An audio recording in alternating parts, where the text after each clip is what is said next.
Okay, let's get this going.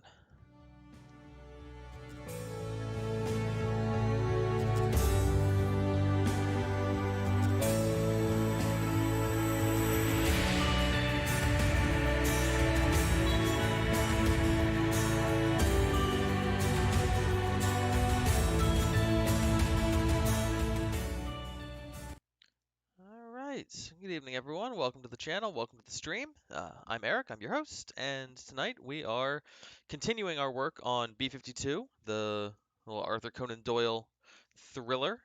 Um, so yeah, that's what we're working on tonight. We're starting a new week, starting a new project, or starting a new area of the project. We're gonna be, what is my hair doing? We're gonna be watching it. Um, And so we did some revisions. We have a new cut of it. There's of course going to be many more revisions in the future. Um, but it's also and Elena has already watched it and given me a whole bunch of notes, which are fantastic. We're also it's um, I feel like one of the things about editing that is one of the great things about it, also one of the traps, is that you can spend like forever reworking one scene and never get the rest of the film actually edited. So what we're gonna do now is we're gonna move on. We're gonna start working on the next scene, and then we're writing down all of our notes. Yeah, when we have a full cut of the film, we're gonna come back and start revising everything and nailing it all down. Um, but working on that first scene and doing a round of revisions on that has definitely helped, at least for me, and I think it's helped Elena as well. Helped uh, locked in what themes and beats and emotions and just details uh, like need to be focused on and need to be part of the story. So that will help. That will guide our hand in editing. So, or in editing the rest of it. So that's what we're gonna do tonight. Um, as always, this stream is you're mostly gonna be you're gonna watch me edit. I'm gonna talk through a lot of the little things that I do, a lot of the reason behind the decisions I make, and we're gonna be that's the premise. Hopefully, at the end of the night, we'll have a first cut of this new scene. Um, excuse me, but the main reason that I do this, apart from the fact that I just enjoy it and I enjoy sharing whatever knowledge I happen to have in terms of post production on film, is is to kind of pull back the curtain on editing. Editing tends to be one of those parts of filmmaking that just doesn't get a lot of notice. It's kind of a it's even from people who make films, people who are in the industry. If you're spending I know a lot of actors who just are fantastically talented, but because they've never really had the chance to see how editing works, it's not a thing that a lot of people necessarily get doesn't get the spotlight that it deserves for being such a huge part of the filmmaking and the storytelling process. So that's one of the reasons I do it, and also just to if there's any directors out there or people who want to direct a film and want to know kind of the details that go into the post production process, this is for you,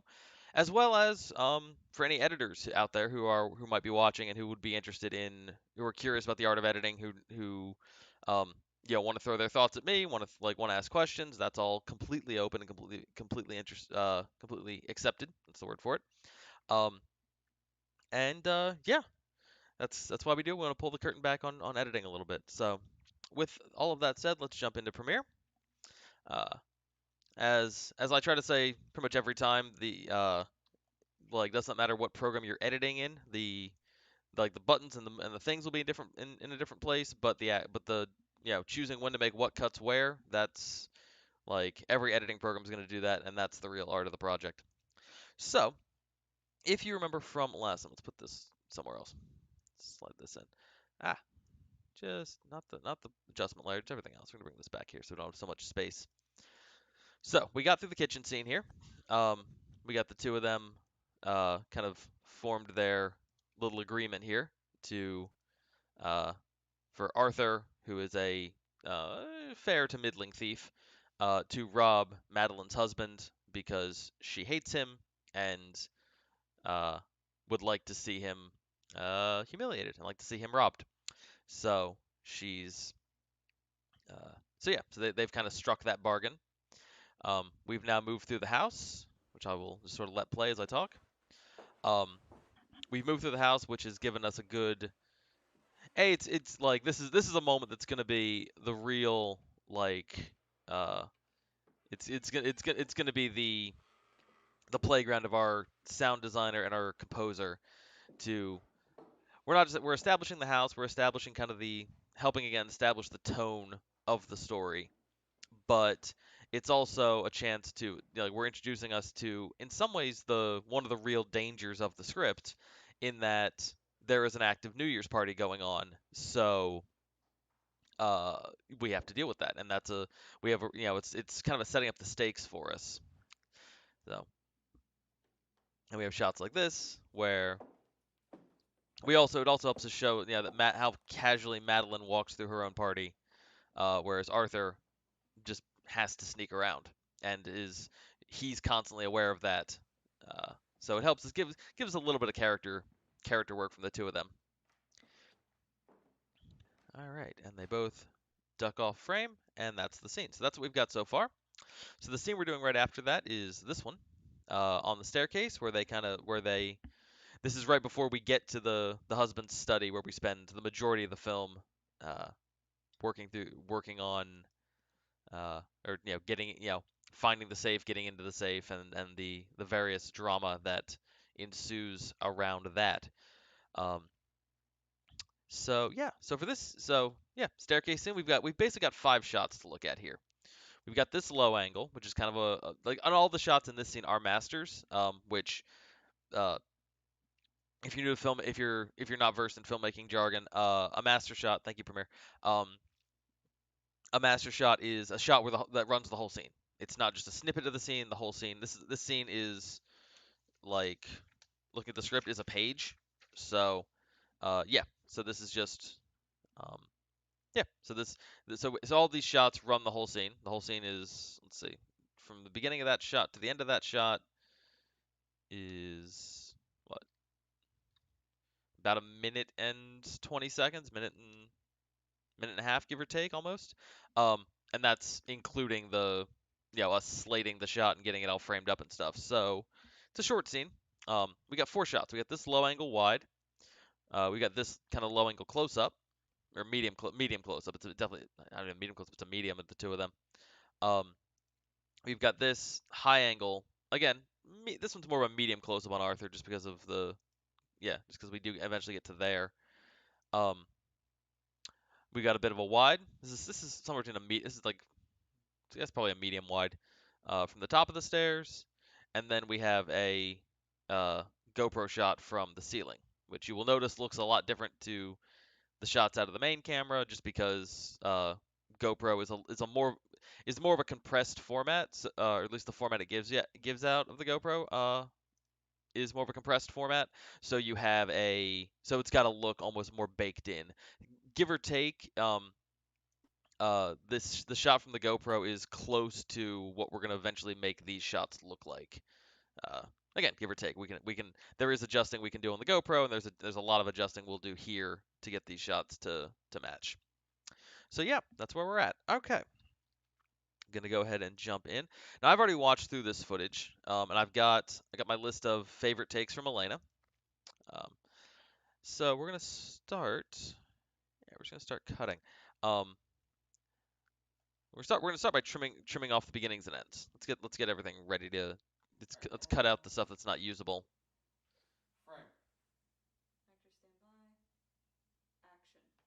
Yeah, we got action. Clear that. Okay, that's a pretty substantial boom shadow right there. Yeah.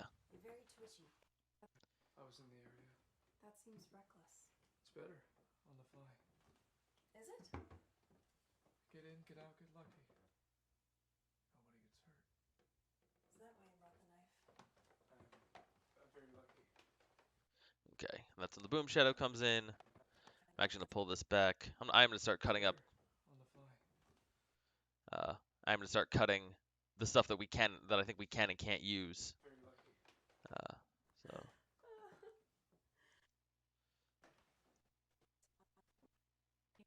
yeah, a lot of boom shadow there. So we're probably not gonna be using much. If we use any of the first take, it's probably just that beginning. All right, next take.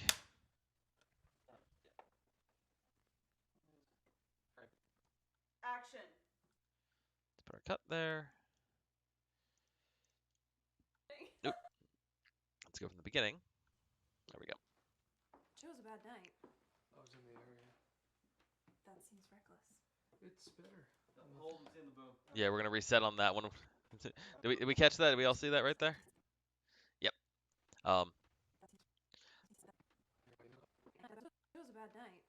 I was in the area. That's Yeah. This is a thing that happens constantly in film. There's catching a boom in the shot is a thing that happens very regularly. It's a thing that I'm so used to like reframing shots or tweaking shots or creatively cutting um around like booms and mics and stuff. That's just that like it's part of what's expected. I'm saying this because I like to chose a bad night. let's see, I'm saying this to discourage the notion that catching a boom in the shot, especially in raw footage, especially in the first pass, uh, is a problem or is any mark of someone messing up. It's like it is very it's a very common thing that happens. It's also um where's I going with that? Yeah, it's a common thing that happens, and it's also a very easy problem to fix most of the time. In this case, we catch it, we reset, we go back to let's see. So ready and action. Yeah, so we'll cut that. We'll delete the beginning, and we'll pull this back. Cool. So let's watch this again after the reset. Chose a bad night. I was in the area. Actually, you know what? Hang on. I'm not going to delete that yet because I like that audio. We might use that. Chose a bad night. I was in the area. That seems reckless. It's better on the fly. Is it? It's better on the fly. Okay, that little bit of movement is good. Is it? Get in, get out, get lucky. Nobody gets hurt. Is that why you brought the knife? I'm very lucky. You're very twitchy. I'm not. What? Very lucky. You're very twitchy. I'm not. Okay. Put a cut there because that's actually a pretty good. That's a be a good moment to have. This is one of those, sound off camera, jump to the wide moments that we might use. So What if my husband came around the corner? You could gut him easy. Arthur, I'm kidding. Kidding. It's just a joke. I'm kidding. So, how much money are we talking? Couple hundred, I don't know. It's his money. and that exit's not bad. And we're out. Cool. So we'll put a cut there, clear that out. I can tell you I do like the shot from the top better for the exit, so we'll probably use that. But it's good to have it. Also, I remember what I was gonna say about sound. Um, the entire sound department is I feel one of the most neglected parts of the film process. Especially there's so often and I've absolutely been guilty of this as well. And to some degree on multiple projects, but so often sound is kind of pushed to the background because the thought is, oh well, film's a visual medium, you should be able to tell. It's you have the weird divide in the film industry where you've got a bunch of people who are like, no, film's a visual medium. If you can't tell this, if you can't, if the movie doesn't make sense with the sound off, then you failed visually. Like you're not telling a visual story. And I've heard that from professors. I've heard that from colleagues. I've heard that from interviews with people in the industry. Um, so that's one that's you got that on one side. On the other side, you've got people like Francis Ford Coppola and Walter Murch, who's one of the best editors of all time, as well as and they're not alone saying this, but saying that sound is 80% of the film, and that most festivals will probably tell you that most festivals will tell you that it is better to have a film where the visuals are weaker but the sound is fantastic than the other way around. Bad sound is a really good indicator Um, like weirdly we are, even though it's a visual medium, we are more on board to watch a movie that has some visual issues but the sound is good than the other direction. Um, for some reason, yeah, people, you notice bad sound and you catch it all the time, and it's consistently bad. It does, like, it can do a lot more damage to the viewing experience than, bad cinematography or um yeah, or like, or weird editing. Or I mean, editing is a different thing, but like, yeah, that's, it's interesting that there's like, sound is both hugely essential and also often kind of the, the one that, like, a lot of people think, oh, if your film should make sense even if you jettison sound. um and that it's expendable. And I think that's, and so often, like I said, I've been guilty of this. There's been times where we'll be on set and we'll plan out a shot without the input from the sound team, and then we will start, like, plan to start shooting and realize, oh, there's no room for the boom operator. There's no, like, we're too, yeah, just there's some obstacle that impedes the ability to get good sound, um from, because of just the way it's, the way, because we were designing it visually and not taking sound into account, and uh that's a problem. That's something that's, and so sound is, yeah, this is my, like, sound matters little speech. And that's like, in a perfect world, the, like, the head of the sound team, whether it's the boom operator, I mean, depending how it is, but the on-set recorder, the re-recording mixer, whoever's running a lot of that sound, would be billed as highly as the cinematographer, and the production designer, and would be as involved in the planning, because that's, uh yeah, so often, a film is put together, by, it's designed by, it's a production designer, it's lit by a cinematographer, and it's like, they'll build the sets with, specific lights built into them, or lighting specifically designed a certain way, or, like, sets that are designed to move a certain way so that you can get the camera in and out if you have to move walls or whatever. And you'll do all that, and then you'll be like, okay, sound guy, we built this set from scratch, but now you have to go in there and figure out how to record sound on it. And it is just because sound is usually smaller devices and more mobile, and also because everyone on set at least gets captivated by visuals. And you never get a, oh, you guys have to come listen to this take. You always get everyone, yeah, well, let's all gather around the monitor and watch that take. So everyone's captivated by the visuals on set. And so sound usually ends up being kind of left out. And that's not a thing that should happen. Ideally, the sound team should be as important as the camera team. So yeah, that was the little rant I wanted to go on. We'll continue editing this movie now. Hurt. Is that why you brought the knife? I'm very lucky. Okay, yeah, we watched this. What if my husband came around the corner? You could gut him easy. Arthur, I'm kidding. Kidding. It's just a joke. I'm kidding. So, how much money are we talking? Couple hundred. I don't know. It's his money. And she's out. Good. Okay, let's look at the next shot. Same take, or same shot, third take. Uh, by the way, we talked a little bit. We've talked in the past about, Arthur shots versus Madeline shots in terms of who's kind of running the filmmaking at that moment, character-wise. And I did mention that I wanted to start color coding. I finally have. So the blue shots here are Arthur's, and the green shots are Madeline's.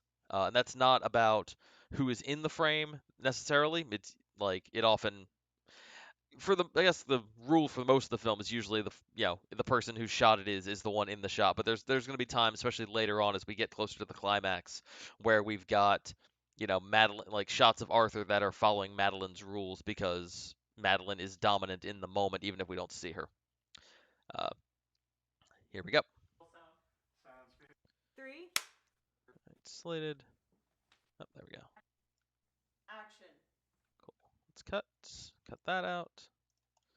Clear space, and from the top. Chose a bad night. I was in the area.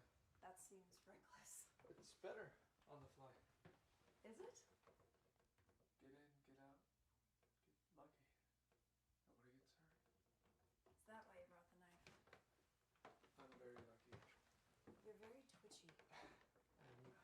And love that movement. You could gut him easy. I'm kidding. Arthur, I'm kidding. It was a joke. Totally kidding. So, how much money we talking? A couple hundred? I don't know. It's his money.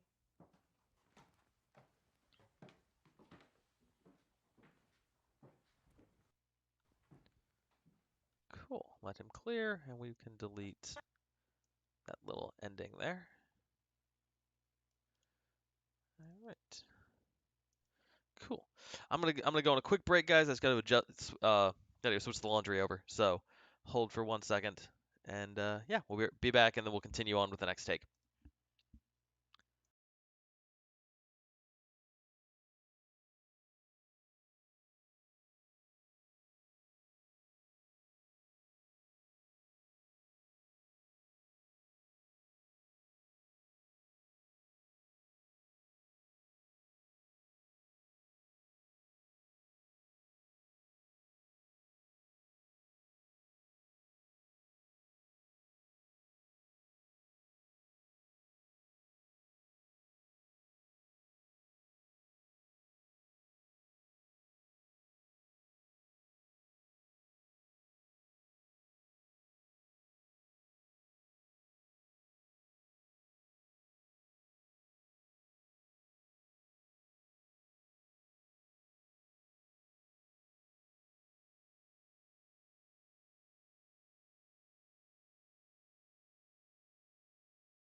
Okay, laundry is where laundry needs to be, and we're back. Back in Elena's film for Madeline's New Year's Eve party. So yeah, so we just finished this shot. Let's look at the next one. The next one is uh, this one's an Arthur shot. Not that you can tell necessarily. This one's Arthur. One of Arthur's things is that his shots are handheld and a little shallower focus, which we don't really get here just by the virtue of the actual shot itself. Um, Focal length and depth of field becomes a very interesting thing when you're not shooting flat on. It's very interesting which things are going to be in focus and which things aren't. Um, just based on distance from, it's not even uh, just distance from the lens is weird when you're shooting at an angle this extreme. But yes, that's technically an Arthur shot. Uh, this one is a Madeline shot because this one is about her. It's about her, and it's also she's very much in control. Uh, good night. So here we go. Let's take a look. For E, take one. And frame. Action. So we shot this with pretty standard coverage.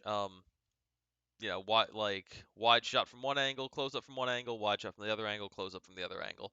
The GoPro shot is an overhead shot, and that's kind of nothing super complicated here. This is just basic back and forth coverage. Joe's a bad night. I was in the area. That seems reckless. It's better on the fly. Is it? Get in, get out, get lucky. Nobody gets hurt. Is that why you brought the knife? I'm very lucky. You're very twitchy. I am. That's a nice moment. What if my husband came around the corner? You could gut him easy. Arthur, I'm kidding. I'm kidding. It's just a joke. I'm kidding. So, how much money are we talking? Couple hundred. I don't know. It's his money.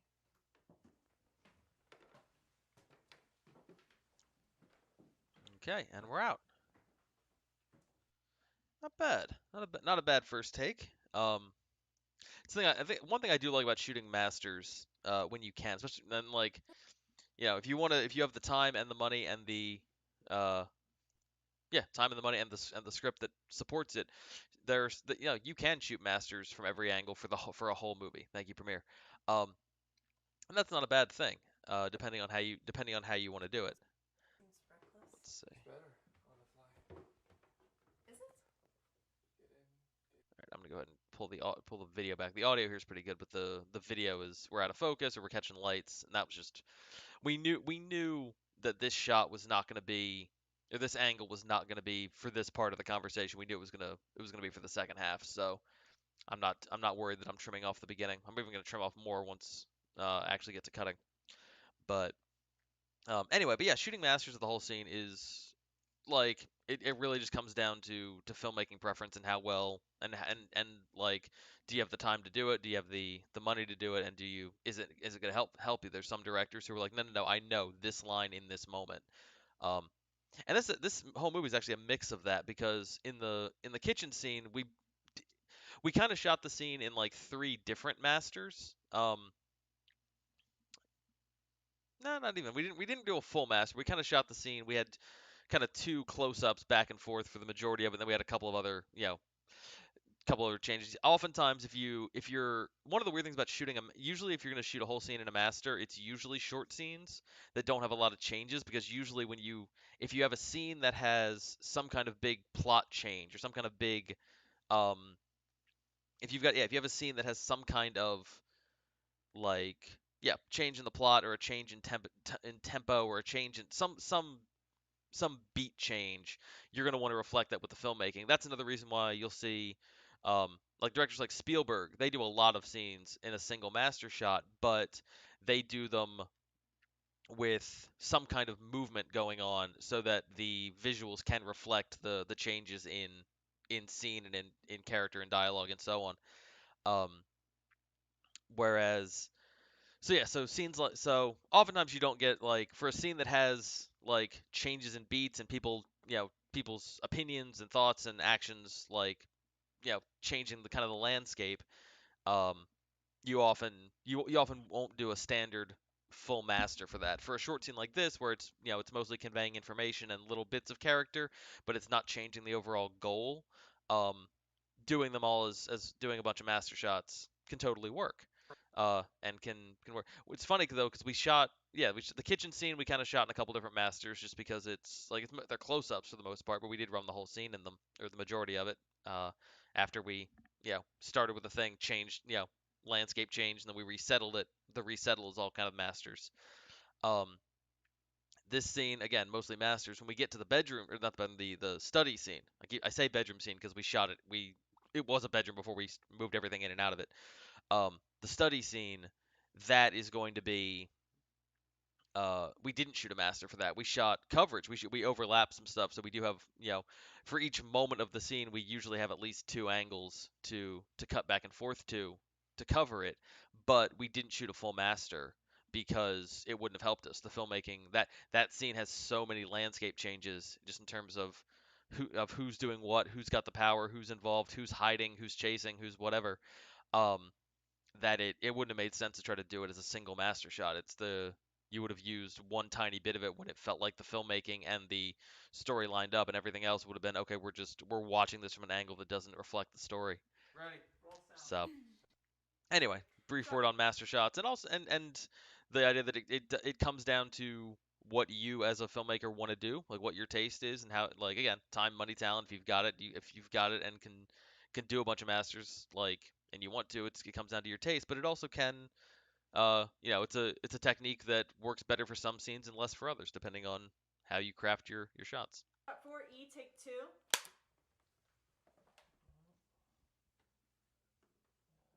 Frame. Action. Let's put cut. Joe's a bad night. I was in the area. That seems reckless. It's better on the fly. Okay, this beginning's good. Get in, get out, get lucky. Nobody gets hurt. That way you brought the knife. I'm very lucky. very twitchy. I am not. What if my husband came around the corner? You could gut him easy. Arthur, I'm kidding. Kidding.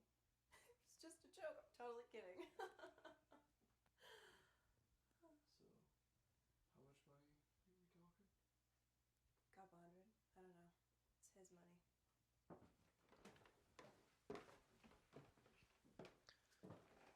And we're out. Honestly, I know I just said. I mean, I was saying you can't run a scene. You shouldn't run a scene in a static master if there is landscape changes. If I was gonna run this scene in a master, and like if someone told me you've only got one shot, you have to do this scene in a single shot. This is probably the shot I'd use. One of these takes, because this one does do a really this like everything that Elena and I talked about wanting to convey in this movie is in this or convey in this scene is in this shot. It's a weird angle, which we talked about wanting kind of a comic book kind of feel to a lot of this. You know, imagine a lot of this is comic book panels. So we've got the Dutch angle, uh, we've got some cool color, different colors of lighting. We got clear divides between between who is in which lighting. She's in light, he's in shadow, or she's in shadow as well, but she's more traditionally lit, with light falling in a noir style across her face, whereas he is not just head and shoulders in shadow, but he's also in red. So that makes him seem that it gives it an extra heightened element and makes it seem makes the divide between them stronger. The fact that she is more comfortable. She this is more her environment than it is his. It looks weirder on him. Um, yeah, that's just some thoughts on if I had to do this scene in one shot, I think this is the one to do it in because this one really does capture everything we want it to capture. Uh, I'm also realizing this is a thing I didn't realize until now. Um, but uh, when she says when he says how much money are we talking, and she says a couple hundred, I'm realizing now I think the two of them have different ideas of what that means. Um, because he is thinking, okay, a couple hundred, literally, like, honestly, just a couple $100. I think she's thinking a couple 100,000, maybe. I think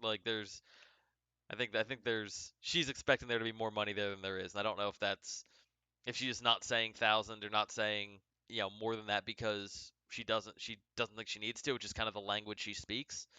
Um, being someone who is upper class and wealthy, or uh or if she's saying it because she doesn't want to. She knows what the number is, but she doesn't want to like. She doesn't want him to freak out on the like in the middle of the party. Here we go. All Action. right, let's put a cut there. Let's watch it. You chose a bad night. I was in the area. That seems reckless. It's better on the fly. Is it? Get in, get out, good lucky. Nobody gets hurt. Is that why you brought the knife? All right, catching the light there, but that's an easy fix. You're very twitchy. I am not. What if my husband came around the corner? You could gut him easy. Arthur, I'm kidding. Kidding. It's just a joke. Totally kidding. So, how much money are we talking? Couple hundred. I don't know. It's his money.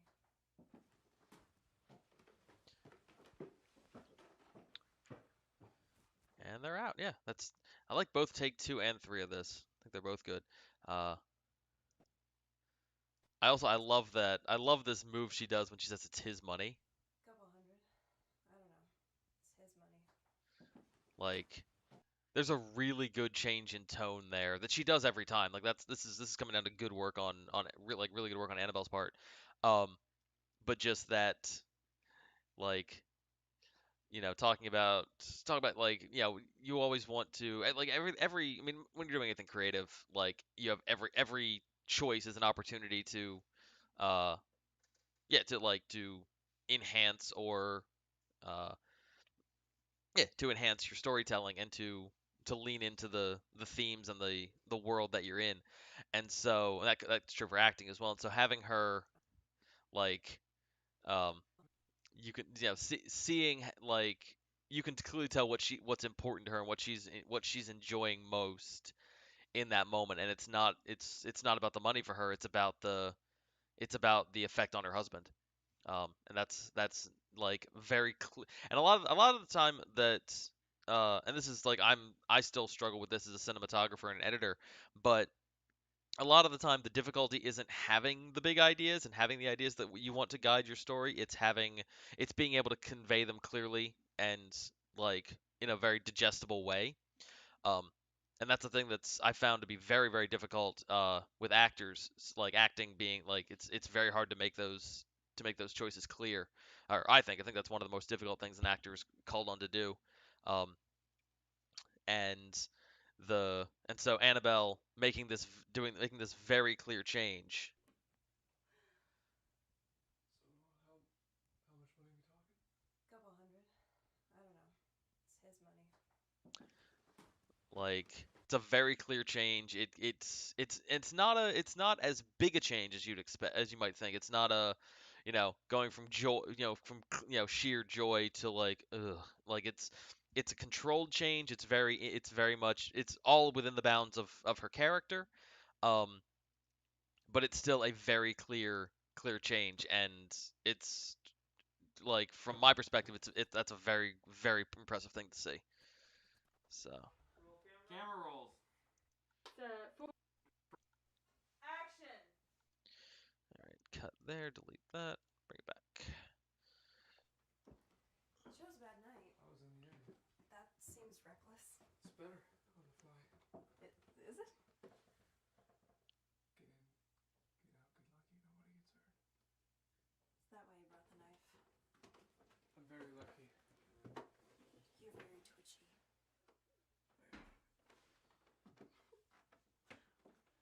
What if my husband came around the corner? You could gut him easy.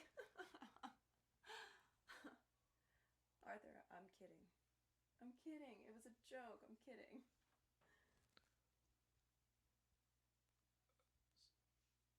So, how much money are we talking? Couple hundred? I don't know. It's his money. And clear frame, good. Cut, Cut. delete that. It's not a bad take. Our next one here. Frame. Action. Put that cut. Clean it up. Here we go. He chose a bad night. I was in the area. That seems reckless. It's better on the fly. Is it? Get in, get out, get lucky. Nobody gets hurt. Is that why you brought the knife? I'm very I kind of something about that moment where you can't see her eyes, you just see her mouth. I kind of like. Why you brought the knife? I'm very lucky. You're very twitchy. I am not. What if my husband came around the corner? You could gut him easy. Arthur, I'm kidding. Kidding. It's just a joke. I'm kidding. So, how much money are we talking? Couple hundred? I don't know. It's his money.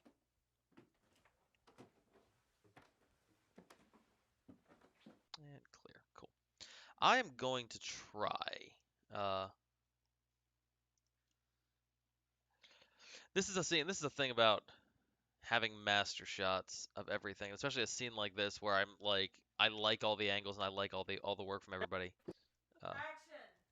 Is it's gonna be the challenge with this scene is not over editing it. This scene could very easily just be over edited and overcut and draw attention to the editing, and that hurts us. Then you're not paying attention to the story. Um, so I'm gonna do my best to try to get this scene in. We have four different angles. I'm gonna try or five different angles. I'm gonna try to get this scene in five shots. Have Show's a five bad cuts here. night. I was in the area. That seems reckless. It's better on the fly. Is it? Get in, get out, get lucky. Nobody gets hurt. Is that why you brought the knife? I'm very lucky. You're very twitchy. I am not. my husband came around the corner, you could gut him easy. Arthur, I'm kidding. I'm kidding. It was just a joke. I'm totally kidding. So, how much we talking? Money? A couple hundred. I don't know. It's his money. And we're out. All right. So we know, like, you may have noticed, I do have a bit of a thing to grapple with on this shot in this scene, and that is we jumped the 180. We jumped the line a little bit, just because we changed up our blocking a little bit. So in the lower angles, uh, Arthur is staying to this side of the staircase, and in the higher angles, he's staying to, uh, look here, he's staying to this side, um, which is keeping him in the right geography for the screen, which is good. So, but we may have a continuity issue to work around there. So we're gonna play with it. I put a horizontal flip on this shot just to see what it would look like. Um, we'll see. We'll see if we need it. But just things to grapple with. Let's look at this take.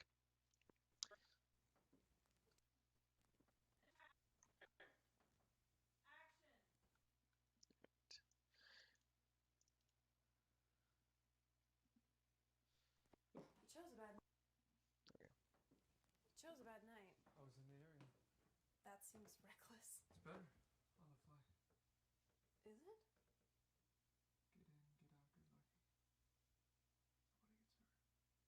Get in, get out, good luck. Nobody gets hurt. That way you brought the knife. I'm very lucky. You're very twitchy.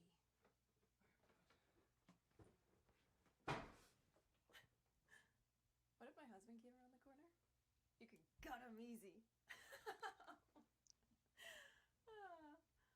Arthur, I'm kidding. I'm kidding. It's just a joke. Totally kidding. So, how much money we talking? A couple hundred. I don't know. It's his money.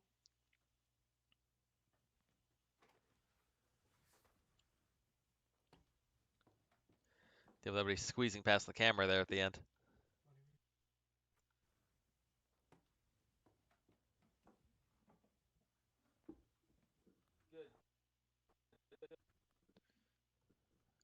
Cool.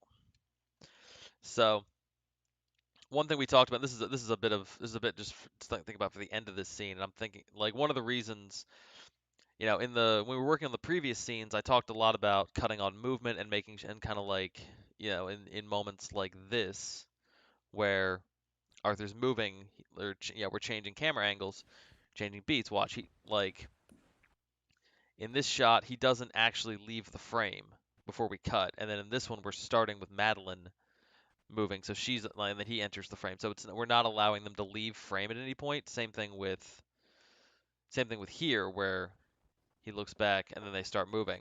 We talk about cutting on movement. We talk about keeping them, uh, kind of not allowing that dead air. You always want to have something going on. In this sense, I am actually going to have going to give us a beat, between the end of this scene and the start of the next one, because the next one is the study and is the big important scene that we've been kind of building up to. Um, probably not gonna have a cut to black or anything. We're gonna have this little moment where he kind of exits frame and we hold for a second before coming back to that, before coming into the next scene, so that there is kind of that, like, all right, something, like, it's I think, like, honestly, I think, it goes back to literature and theater, with just like the act breaks or the chapter markers, where it's like, okay, this we've gotten to the end of this thing and now a new thing is going to happen. The amount that filmmaking owes to theater is, I mean, it's like, it's so entrenched, you can't even, it's indescribable. But like, think about the number of film scenes that you've seen, like scenes in any movie, like and this is, it's going to happen multiple times in so many movies. But think about how many scenes in movies start with a phone call or someone walking into a room, because uh, all of that, like, those are both holdouts from theater. That someone enters the stage and the scene begins. Um, Those are all theater tropes that film has kind of has kind of been built into the marrow of filmmaking, which doesn't isn't a good or bad judgment, just a thing that seems to be true. Um, so, like I said, so having a little beat at the end of this scene uh, goes back to theater is kind of an act break, is kind of or goes back to literature is a break in is a chapter break, because we're about to start something new. We've like all right, it's like saying all the information you've gotten before now, that's that. Um, Now a new thing is going to happen, and that information is not changing. That information has happened. You've seen it. You've digested it. Now we're going to build on that as opposed to still adjusting. So this scene is technically the end of Act One of this film.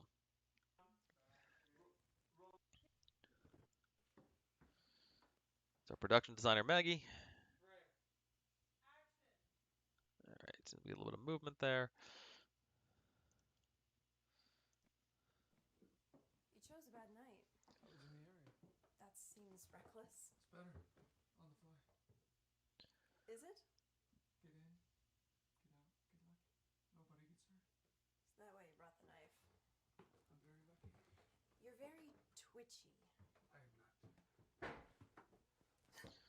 What if my husband came around the corner? You could gut him easy. All right, beginning is good. She starts moving. Cool. What if my husband came around the corner? You could gut him easy. This is Virtuos being stuck in a corner. Arthur, I'm kidding. I'm kidding. It's a joke. I'm totally kidding. So, how much money we talking? Couple hundred? I don't know. It's his money.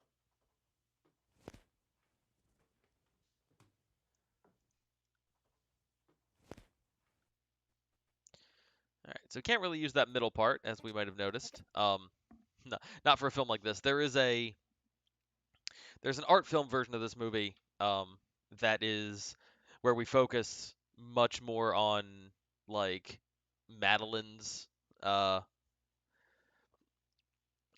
focus much more on Madeline's like kind of taking over of Arthur, and kind of like the fact that she kind of grabs him and more or less like extorts in a way, kind of threatens him, kind of controls him and puppets him to do her bidding in robbing her husband.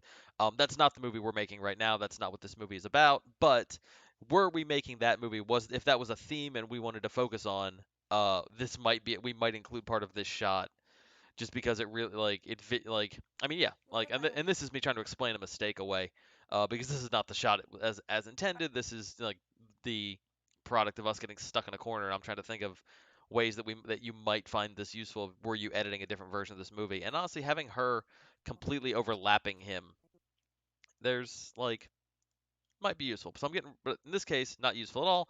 Getting rid of the video, keeping the audio in case we need it, and the ending I think I like.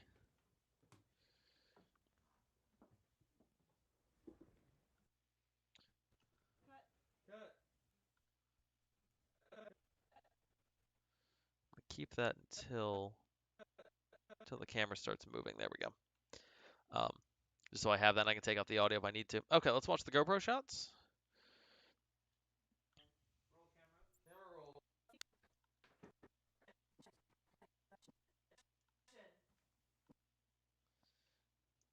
Cut there. Back.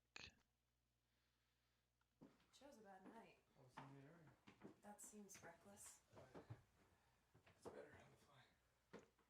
Get in, get out, get lucky. Nobody gets hurt. Is that why you brought the knife? I'm very lucky. You're very twitchy. I am not. What if my husband came around the corner? You could gut him easy. Arthur, I'm kidding. I'm kidding. It's just a joke. Totally kidding. So, how much money we talking? Couple hundred? I don't know. It's his money.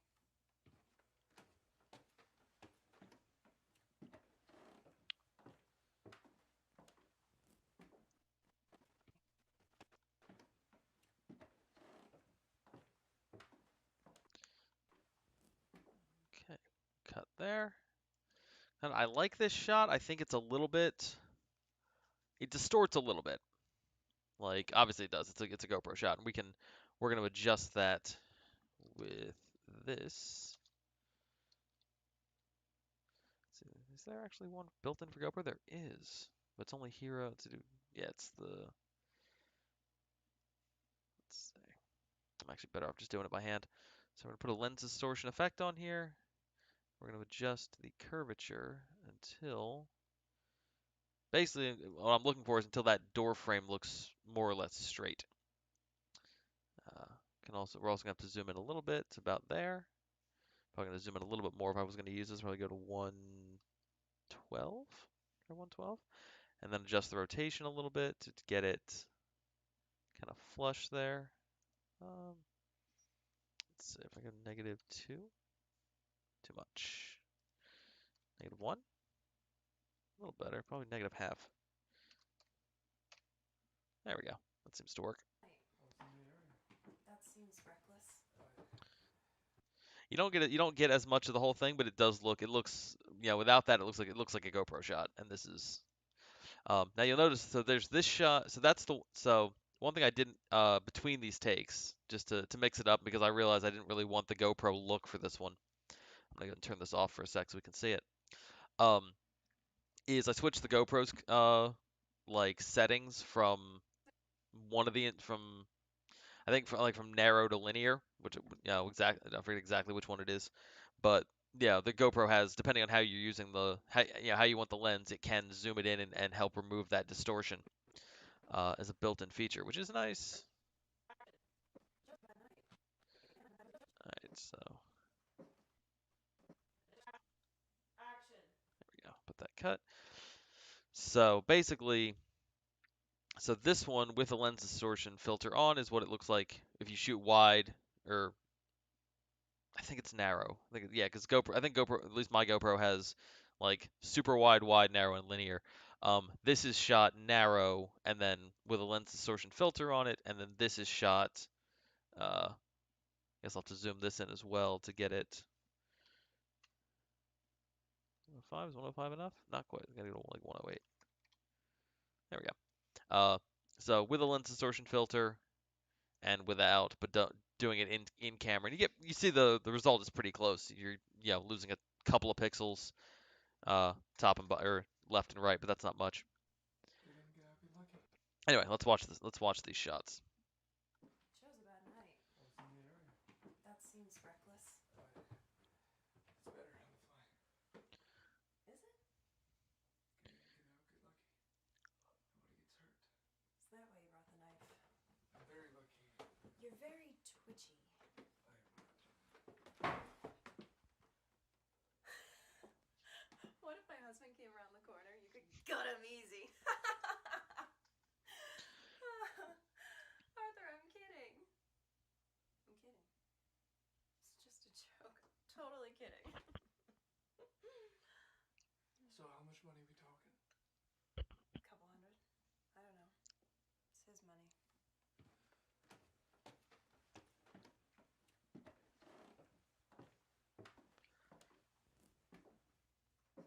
Chose a bad night. I was in the area.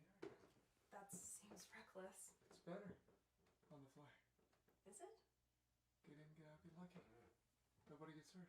Is that why you brought the knife? I'm very lucky. You're very twitchy. I am not. What if my husband came around the corner? You could gut him easy. Arthur, I'm kidding.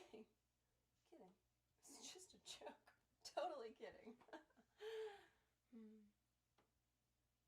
So how much money we talking? A couple hundred. I don't know.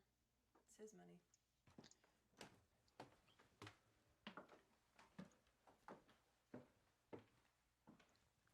And we're out. Okay. Let's clear that off. I think this shot, more than anything else, is like it's an establishing shot. It's not one that we're gonna design, not one we're gonna use uh for of keep from the middle of the scene, just because no, the middle of the scene we want to see their faces. So there's probably if we're gonna use it at all, we're gonna use it near the beginning Yeah, probably near the beginning. Using it at the bringing it in at the end is I feel is like a weird would be a weird thing to do because it's not. Yeah, you want to establish. It's there to establish the geography. Seems reckless. It's better on the fly. Is it? All right. Cool. I think one of the reasons editing doesn't get kind of hides behind that curtain is because if you bring it into the light, you gotta requires all the departments to admit that not everything on a film set is perfect. Um, and that's certainly true here. And I'll admit this is a mistake on my part. Um, the original plan was to use the very beginning of this to as the shot that opens the scene. I don't think we can now because if you watch their feet, Show's a bad night. they're coming from different directions. That's just because of where the two of them were, yeah, their starting points were. Um, so, That seems. and that's on me. That's a thing that like I as the cinematographer didn't catch. Um, so now I'm kind of revising the plans that we had. Not that we couldn't do this, but again, talking about cutting on movement and continuity. In this shot, they both exit frame. They both exit frame, kind of going from the left hand side to the right. Uh, this also means we're going the wrong direction. We're going right to left. Which I wonder if flipping this over would work. That might be a thing to try. Um, try a vertical flip on that. Actually, not even a vertical flip, just a 180-degree rotation. Uh,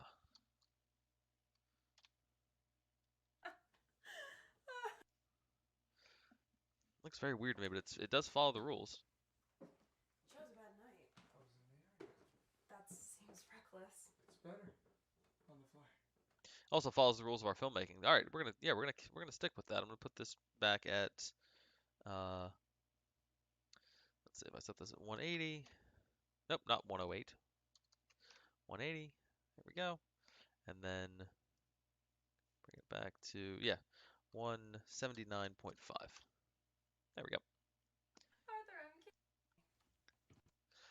Anyway, so that is, yeah. So it's like, yeah, we want to keep this continuity of movement, and also the fact they both, if they'd exited camera, if they'd gone on either side of the camera, that would work. That they're kind of coming back together. Here, they've teamed up, and they're exiting as a unit, so they should enter as a unit. Um, which means we're probably not using this as the opening shot. In fact, I think the opening shot is gonna be this one because I really do like this shot. I think this shot's a good intro shot to bring us into that moment, and then go from there. Let's see. Show's a bad night. I was in. Is it? Get in, get out.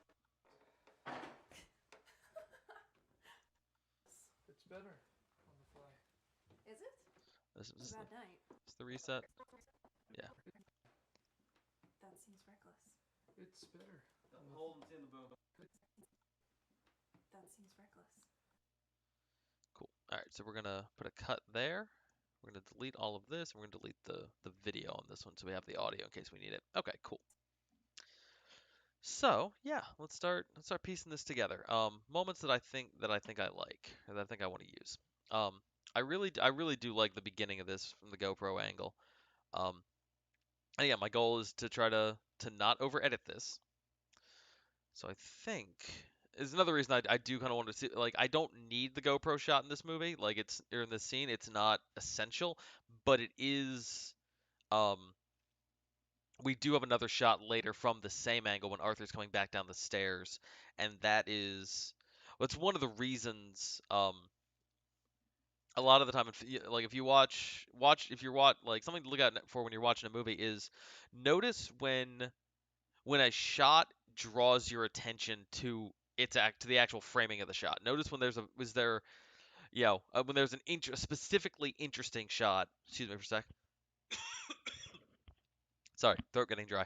Um, yeah, notice when there's a specifically interesting shot um, in a film, especially films like thrillers that are heightened and often involve like, oh, we're gonna go back and reevaluate something that happened. Like there's usually some kind of a twist or some kind of like, um, something is gonna cause us to see what happened before in a new context, and um, so and a lot of times what cinematographers and directors will do is they will put an interesting shot, like just an interestingly framed shot. It could be, an overhead shot like this. It could be a shot that has some kind of interesting weird movement to it. There's a lot of different things that could, but like an interesting shot that then shows up again or shows another something else from the same angle shows up, which can like that can be there as an indicator of, it's either there to remind you of something that happened. It's there to like bring you back to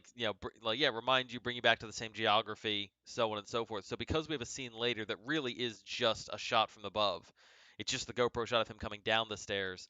I think it's important if I can to work this GoPro shot in here, um, so that we understand. Okay, like we have a sense of the geography of the place. We now understand, okay, he's gone from upstairs, he's coming, back down the same staircase. We know how, and uh we've already seen like almost in real time, actually legit in real time. Oop, thank you. Um we've seen the distance. We've seen them walk specifically from the back door that he comes in, from the kitchen through the dining room, from the dining room uh from the dining room through to the bottom of the stairs. So, and that's another reason to keep them in frame the whole way through and not really lose them at any point, because it makes it's one coherent thing. We are getting the layout of the house. So by using an interesting shot here and then using it again later, it um, what it like it sets up. We now know how far, we now know where he has to get, what distance he has to cross to get out of the house. We will know like what obstacles are there, and it's a bookend. It's the same language being used one way or the other. um so yeah, and the reason to use it at the beginning of the scene is, and this is no disrespect to screenwriters, as one, like, I get it, but usually the most important information in the scene is in the second half of the scene, is later, uh, and usually, and like in this case, we've got this, like I'm gonna call it, I'm almost definitely gonna use this as our ending shot of him walking away, or him walking up and out of the frame, because like we're letting what she said about gutting her husband and so on weigh on him, and so we want to, like, as much as if we as the audience are emotionally connected to what he's thinking, we want to end on him, and cutting to a shot like this would be distracting. Here we want to preserve the emotional journey. At the beginning of the scene, there's a little bit of banter, there's a little bit of just kind of back and forth between them, um, and that is, again, no offense to screenwriters, uh, in a way less important dialogue and emotionally less important than what happens a little bit in the second half of the scene. So that's the opportunity to use a shot like this. um, and the fact that I can hyperanalyze all this stuff in filmmaking and make choices based on it, and still, you know make edits and go, nope, that didn't work, or I'm going to tweak this or whatever. Again, the difference between having the high-minded ideas and making them clearly come across is a much wider gap than a lot of people think, and editing and editors are the bridge builders who have to make it all make any kind of sense. And I've been doing this for 15 years, and I still think I'm bad at it. So here we go. Welcome to my channel. Thank you. Yeah, thank you for joining. I'm a professional, and I'm going to spend 2 hours being bad at my job. I was in the area. Okay. So also, I think starting and ending, we're going to start here and end here makes sense, because it's, starting and ending on wides.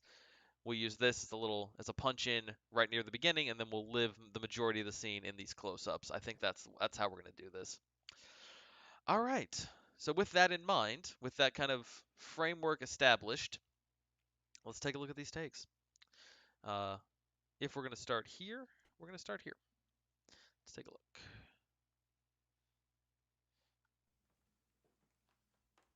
Chose a bad night. I was in the area. That seems reckless. It's better on the fly. Chose a bad night. I was in the area. That seems reckless. Chose a bad night. I was in the area. That seems reckless. It's better on the fly. Is it? Get in, get out, get lucky. Nobody gets hurt. Is that why you brought the knife? I'm very lucky. You're very twitchy. I am not. What if my husband came around the corner? You could gut him easy. Oh, Arthur, I'm kidding. Okay, no, I'm not using this here.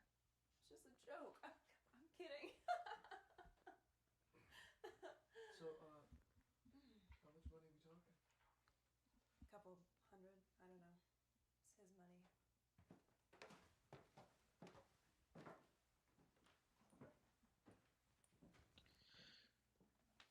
Chose a bad. This is also fun just because the framing doesn't really change. They exit the top and then come back in the Chose a bottom. bad night. Just just release this and make it an infinite loop movie. I was in the area. That seems reckless. It's better on the fly. Is it? Get in, get out, get lucky. Nobody gets hurt. Is that why you brought the knife? I'm very lucky. You're very twitchy. What if my husband came around the corner? You could gut him easy. I'm kidding. Arthur, I'm kidding. It was a joke. Totally kidding. So, how much money we talking? A couple hundred? I don't know. It's his money. Okay, pretty good. Let's see. I was going to. Where do I want to start with this? Chose a bad night. I was in the area. That seems reckless. It's better on the fly. Chose a bad night. I was in the area. That seems reckless. All right. So anyway, as I'm watching these again, now that I've sort of picked out visually the takes that I want to use in terms of how, like, you know, or not the takes, but the shots I want to use in sort of establishing in my head a rough sort of almost like a hangman kind of thing, like starting to fill in which letters are going to go where. Now the thing that's going to make these choices for me is performance. Now I've sorted out what shots work and what shots don't.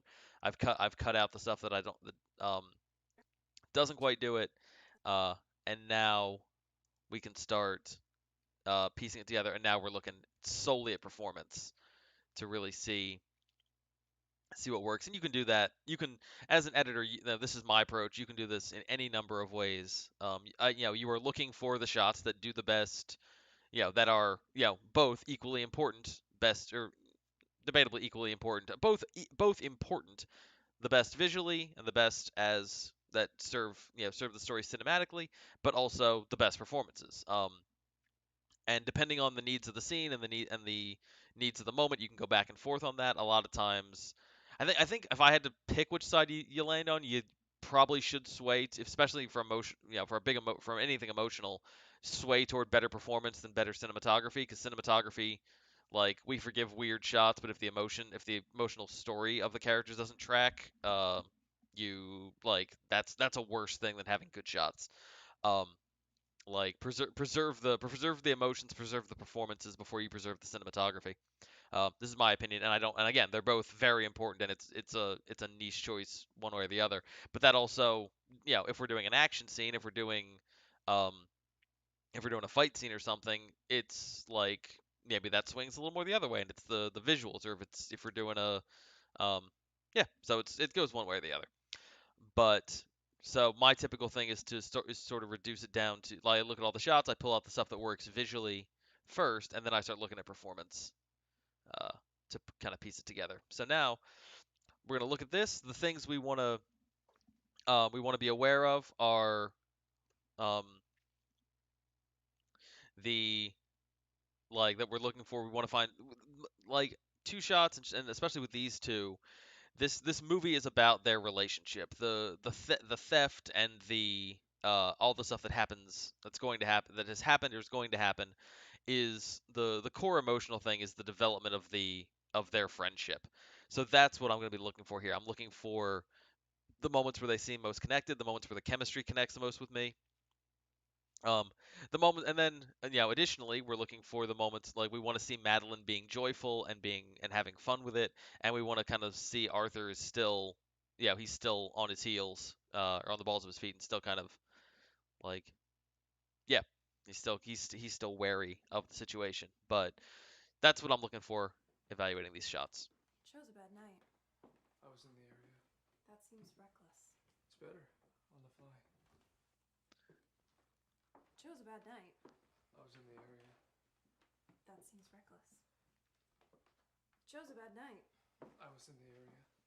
That seems reckless. It's better on the fly. Is it?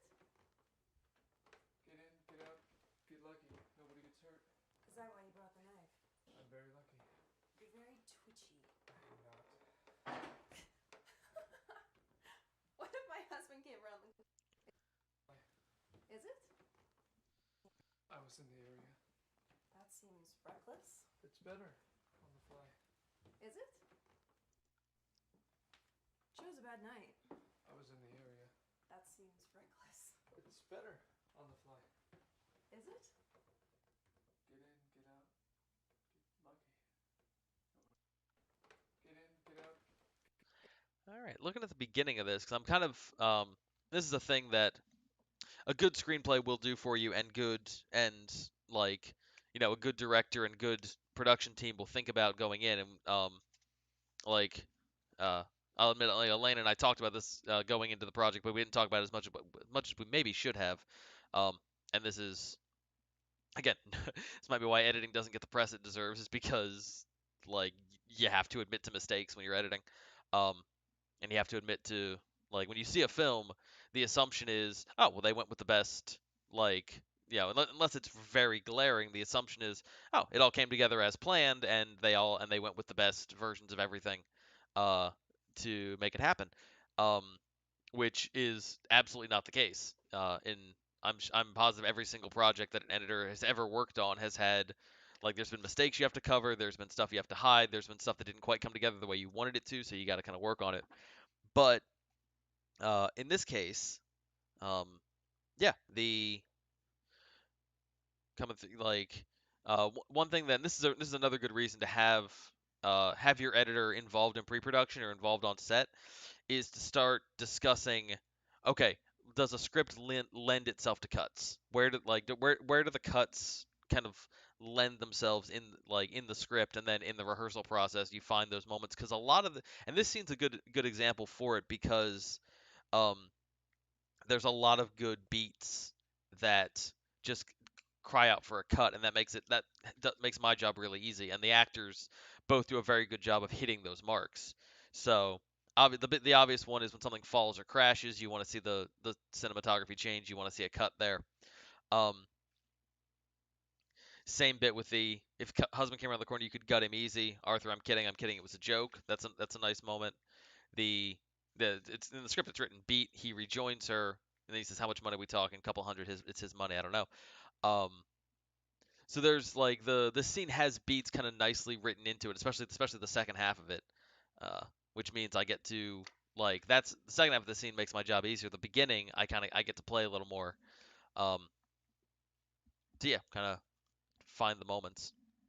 But yeah, that's another good reason to have someone on set, have your editor involved earlier on in the production, so they can, like, yeah, the same way your sound people should be involved in the production, but also the same way your cinematographer and production designer are involved in the pre-production, because you can talk about, hey, if we, like, if we tweak this line, or we move, or we adjust this little moment here, um, here's an idea to lean into it visually, or here's a thing we can do to, like, um, that, like, this would be great from this angle, so let's establish it early on, and so on and so forth.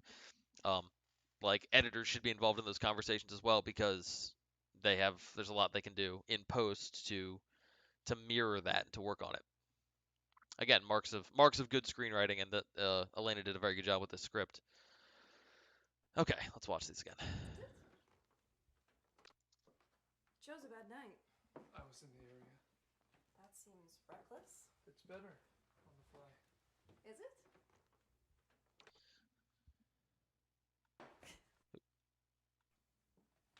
Chose a bad night. I was in the area. That seems reckless. It's better on the fly.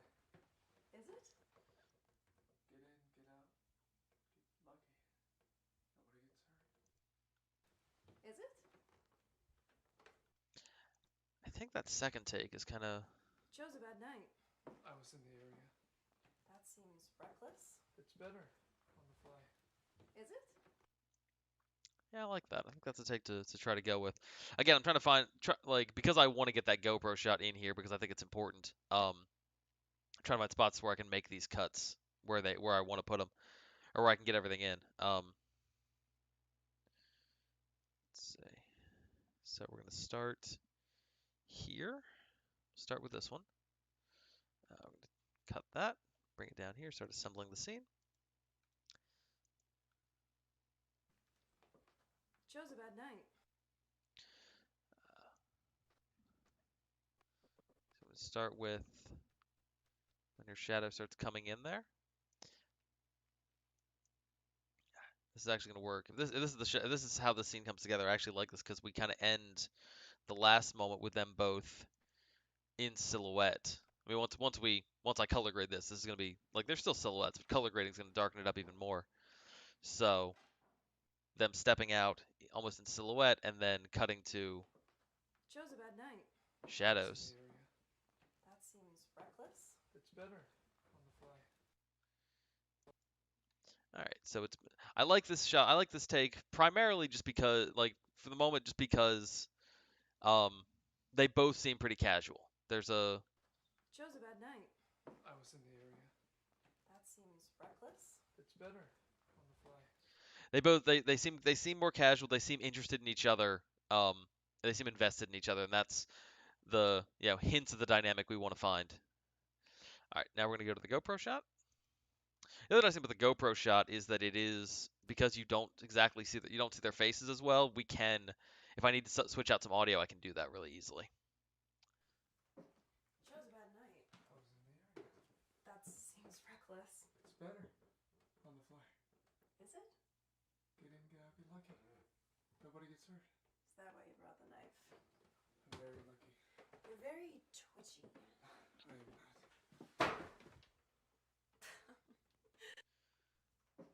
Joe's a bad night. I was in the area. That seems reckless. It's better on the fly. Is it? Get in, get out, get lucky. Nobody gets hurt. Is that why you brought the knife? I'm very lucky. You're very twitchy. I am not. Night. I was in the area. That seems reckless. It's better on the fly. Is it? Get in, get out, get lucky. Nobody gets hurt. Is that why you brought the knife? I'm very lucky. You're very twitchy. I am not. Twitchy. I am not.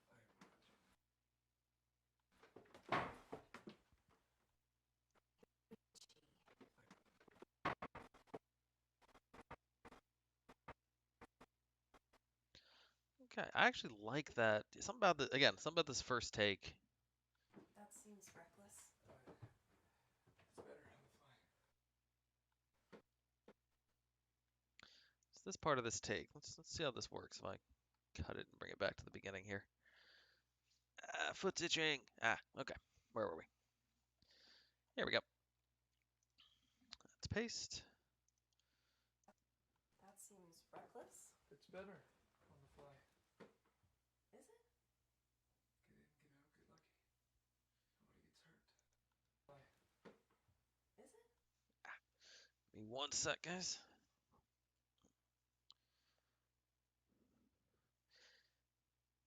There we go. Spend a lot of time editing sitting still, so sometimes your body gets a little mad at you. Get in, get out, get lucky. Nobody gets hurt.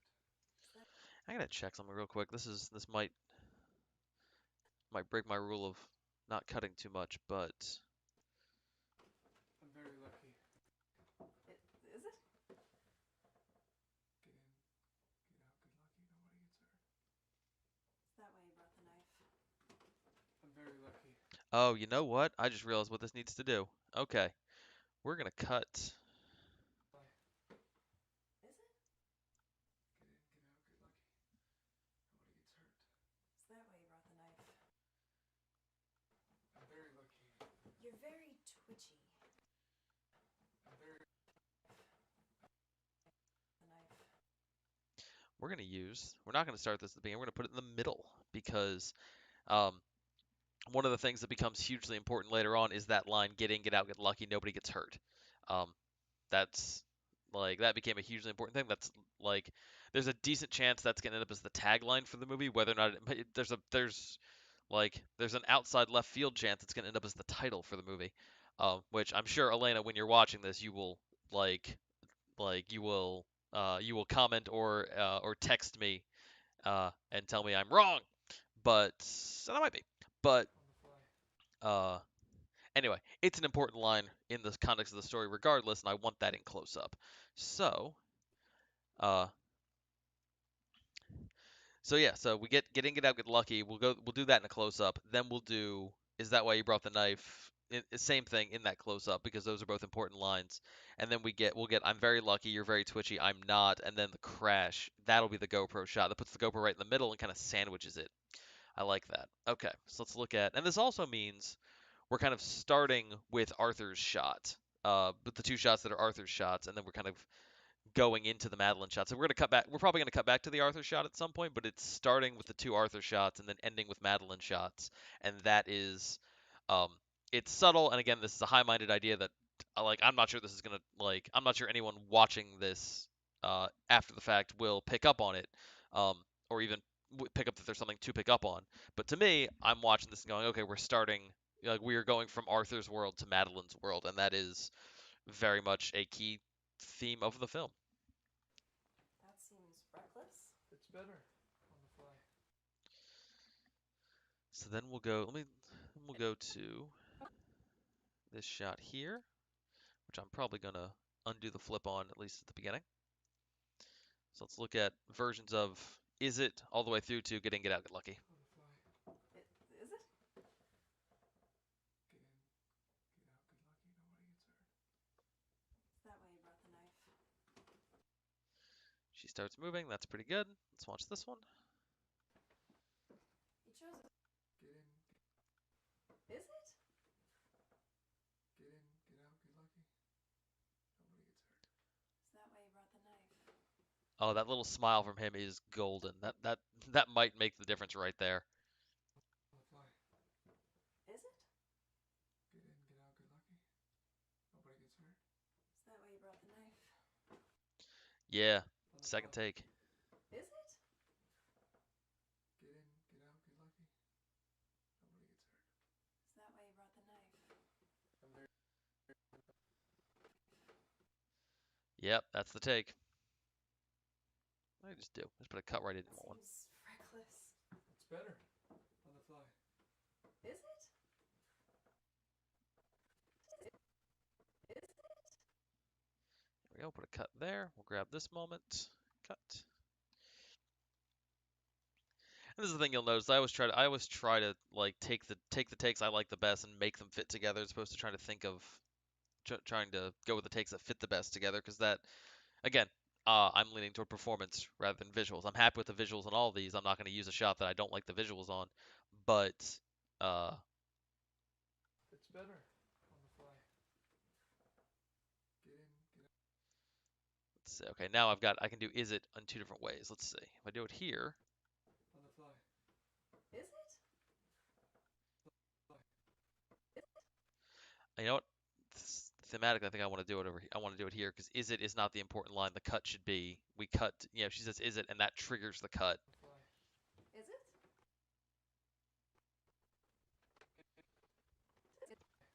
Is it?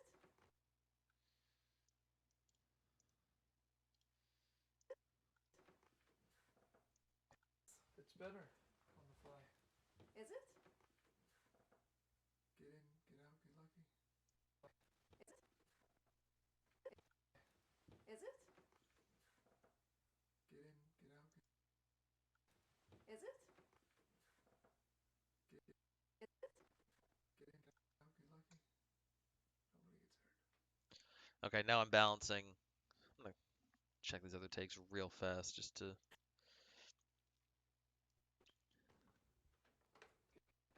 Is it?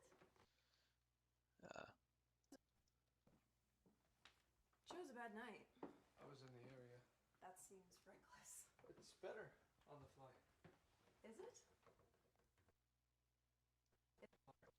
It's better. On the fly. Is it? that might be better. Let's bring this over. Probably like I still like the audio from the first take or from the second take, the one we've chosen best, but this might work better visually just because welcome to the danger of low angle shots that you might end up might end up staring at somebody's butt for a good part of a scene, and we want to we don't want to distract. Chose a bad night. Chose a bad night. I was in the area.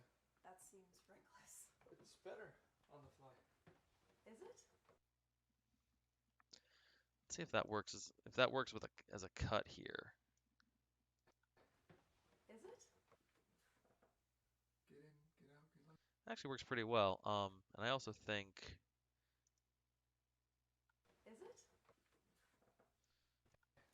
yeah, I think that works better. Let's see. Chose a bad night. This might this might be me splitting hairs. That seems reckless. It's better on the fly. Is it? I think the movement works better here. Get in, get out, get lucky.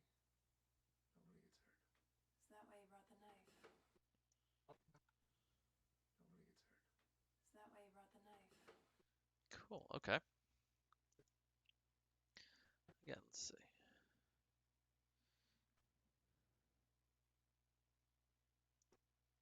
Yeah, I think that shot works better. I do want to switch the audio because I do really like the dialogue from the first take, and this is a nice thing about establishing shots is that they often don't have like I think we can get away with. Reckless. It's better on the fly. Is it? It's better on the fly. We're gonna keep her saying "is it" because we do see her face when she does that, and we do get that nice turn with the smile. So we're gonna keep that. Chose a bad night. I was in the area. That seems reckless. It's better on the fly. All right, we're gonna put a cut here. We're gonna take this audio and swing it over to this, which should line up pretty close. Yep, look at that. And again, waiting for Shadow to come in, pretty much right on the same beat. We can delete this. Chose a bad night. I was in the area. That seems reckless. It's better on the fly. Is it? Get in, get out, get lucky. Nobody gets hurt. Is that why you brought the knife? Nobody gets hurt. Is that why you brought the knife? There's something ominous to that shot. To that take. I'm not sure if it's. Oop, let me undo that. Yeah, Premiere. I don't want to delete this.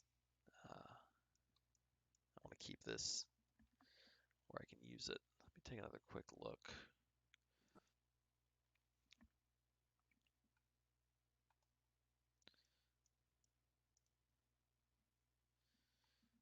Don't mind me reorganizing my stuff here. Let's go back to these other takes.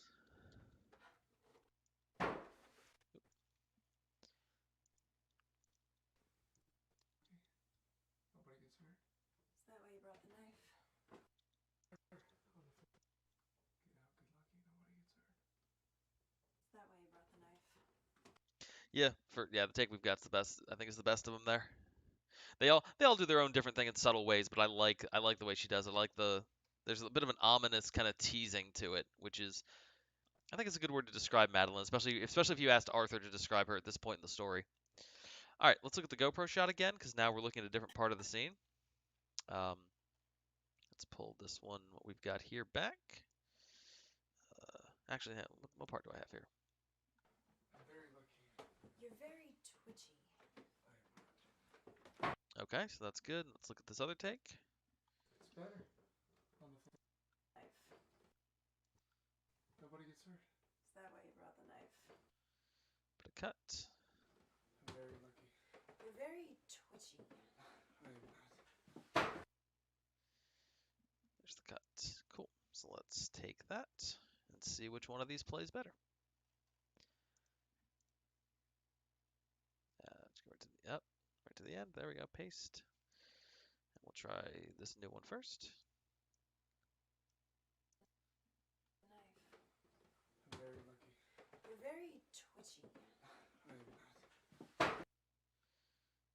Okay, got to do some movement work on that, but Brought the knife. I'm very lucky. You're very twitchy. I am not. okay, not bad. She's a little more. She's a little bit standoffish in that moment. I don't dislike it, but it's. Let's see. Brought the knife. I'm very lucky. You're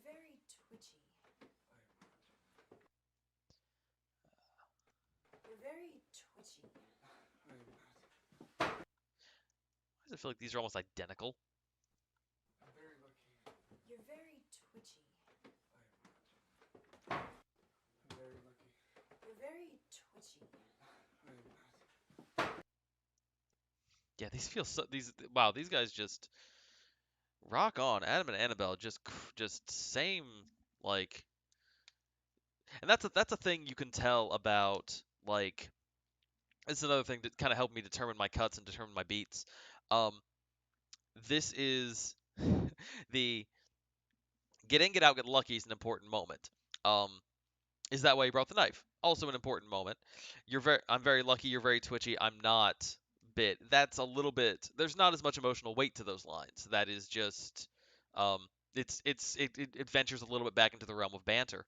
So, uh, the two of them are letting are like they know where to put the weight, and that's why if we do these scenes a bunch of times, and like if we watch the more dramatic, the you could gut my husband easy bit and Arthur's reaction to it, those those reactions are going to vary. Those reactions are going to they're going to give us a they're going to there's more to express there, and these two being talented are going to they're going to give us multiple takes where they express different things, um, which is fantastic, which is awesome. These moments here don't require that much weight, and honestly, to put a ton of weight on these moments, it's a different movie. That's not the stuff that this version of this film wants to focus on, um, and B would in some ways could kind of distract from the important stuff that's about to happen and is more emotionally charged. So these two takes being nearly identical in terms of line delivery is not a problem. It actually works well, and also tells me if there's a spot in this scene that I can kind of drop a more visually interesting shot in and kind of give the audience a little more visual information because the dialogue and the character information is at this moment the requirements are a little bit lower. This is the moment to do it. So this is kind of coming together with at least I think first pass. I might completely change this in later takes because yeah, or in later drafts of the film, but this moment, I think going to the GoPro shot here after going to this close up or medium is a good use of form following function. I'm very lucky. All right, so now really what matters is just how does this work visual continuity wise. I'm very lucky. You're very. I brought the knife. I'm very. All right, it's a bit of a turn there. Let's see what this one looks like. Can I fit that in there? Yes, I can. Exactly. I'm very lucky. I do kind of want that turn. I kind of like seeing it's cutting on that movement. Let's see if I can make that happen. Brought the knife.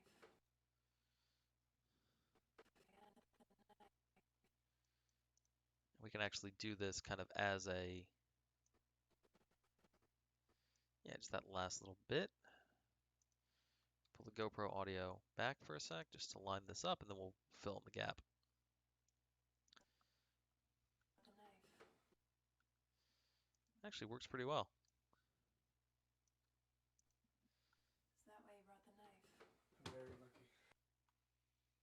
Then again, I do kind of want that line to sit there for a sec, so we're going to do it this way. We're going to give it a little more of a beat before Arthur starts talking.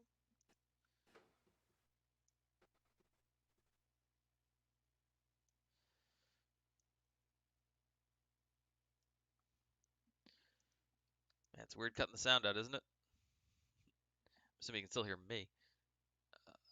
There we go. Let's put the cut there. Delete this. I'm very lucky. Pull this a little more out until he starts talking, because I do want to see him moving. Got to watch his continuity as well. I'm very lucky. He doesn't start moving until after he starts talking, so I'm very lucky. so I think we're going to end up going with the other take here. Yeah, just move. There we go.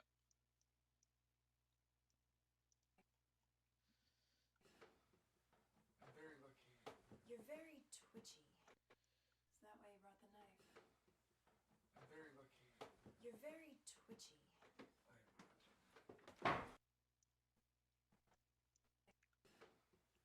I'm very lucky. I'm very lucky. You're very twitchy. I am not. save this here. I'm gonna try something real quick, just out of curiosity, because again, the shot being from above. Very lucky. You're very twitchy.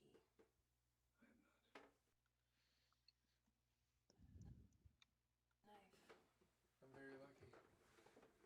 You're I'm very lucky.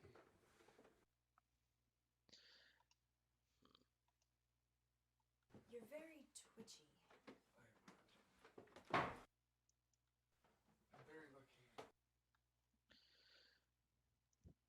I'm very lucky. Knife. I'm very lucky. Very lucky. We're gonna pull this back. I'm gonna try to overlap this a little bit because I do like the way he says I'm very lucky in this first shot. So we're gonna pull this and try it this way. I'm very lucky. You're very twitchy. Yeah, I think that transitions well. I'm very lucky. You're very twitchy. I'm very I'm gonna move it a little bit lucky. because I do like in the GoPro shot. I like how they or the GoPro audio. I like how they overlap or they're it's quick kind of banter. I'm very lucky.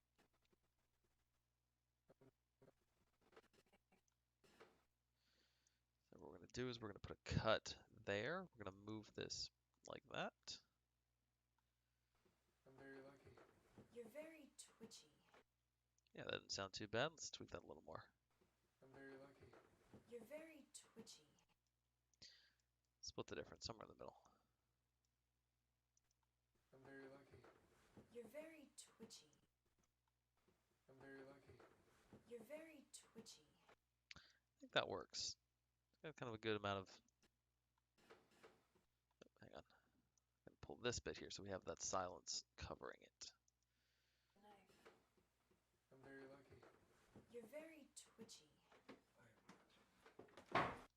All right, Twitchy. and then we have our. We hit something. All right, let's go ahead and take that shot and put it back down here.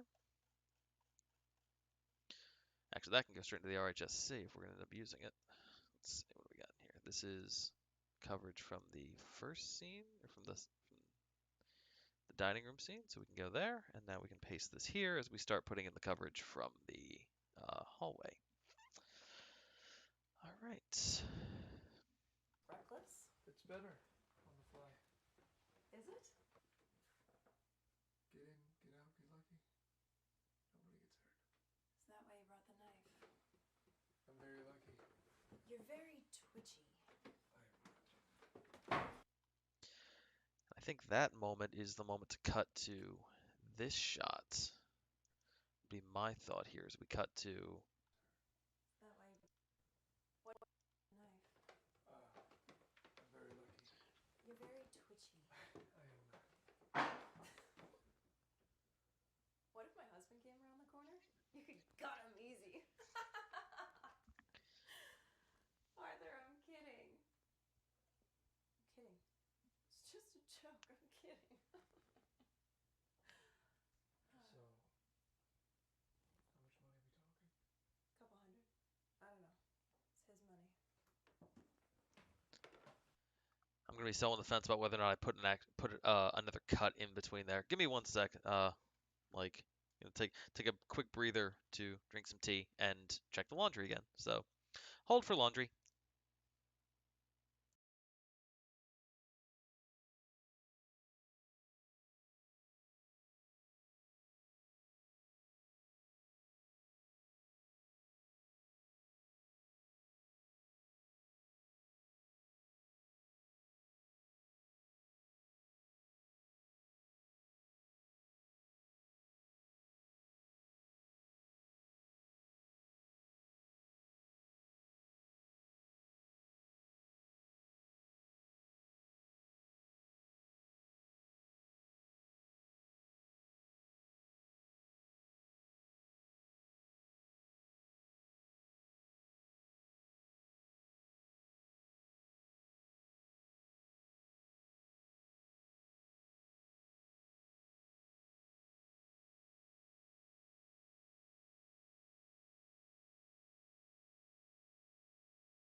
Okay, and we are back. Cool. Happy to report that the delegates and casuals came out of the dryer looking in good shape. They have been transferred to a laundry basket where they will be folded, uh, and the jeans have now taken up residence in the dryer. For those of you on the edge of your seats about that, I am happy to keep the updates going. Anyway, back to this scene.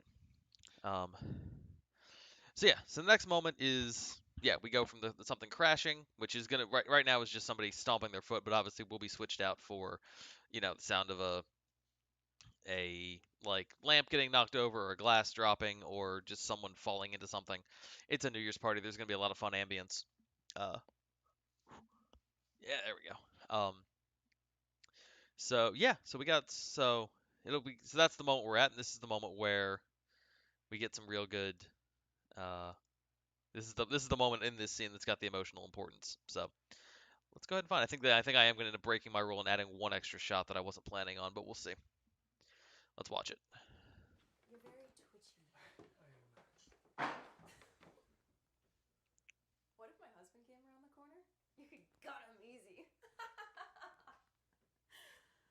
Arthur, I'm kidding. I'm kidding. It's just a joke. I'm kidding. So, how much money are we talking? Couple hundred. I don't know. It's his money. It's a good first take. I'm not sure it does exactly what we want it to do, but it's a good first take. Joe's a bad night. Around the corner. I'm very lucky. You're very twitchy. I am not. What if my husband came around the corner? You could gut him easy. Arthur, I'm kidding. Kidding. It's just a joke. I'm totally kidding. So, how much money are we talking? Couple hundred. I don't know. It's his money. Yeah, I think I'm adding two more cuts in here that I wasn't planning on, but I think it's the right thing to do. That way you brought the knife. I'm very lucky. You're very twitchy. I am not. What if my husband came around the corner? You could gut him easy.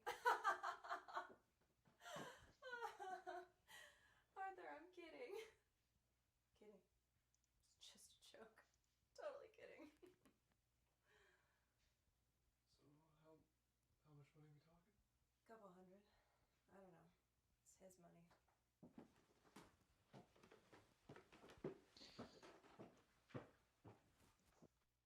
Okay, I know this one's gonna be this decision's gonna weigh on me. I'm positive of that. I think gut instinct says go with take two, but I'm pulling up take three. I'm pulling both of them up so I can like come back to them if I need to because yeah, no, this is Kidding. It's just a joke. I'm totally kidding. Totally kidding. So, It's just a joke. I'm totally kidding.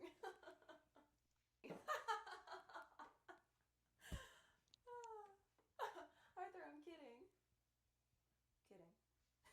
yeah. I just something about this take I like it better. Her transitions I think her transitions just they fit better for some reason. It's something about this just feels a tiny bit more real to me. Um, What if my husband came around the corner? You're very twitchy. I am not.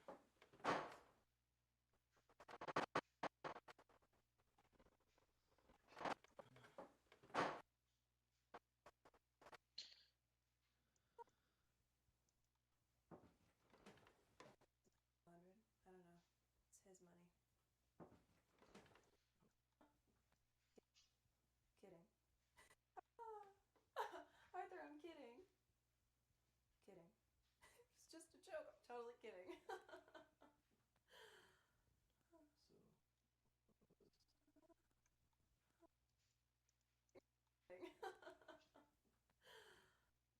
Alright, so we're gonna try that much. We might put a cut in there in the middle with Arthur, but just depending on take a good look at Adam's reactions there. That is a Facebook notification that is not essential at the moment. So paste. Here we go.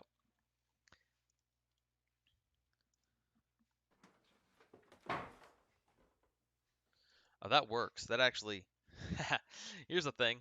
Another reason, and this is not intentional, but this works really well. Another reason to have this GoPro shot from above, where it does it, it disguises the continuity or the yeah disguises the continuity error that's here.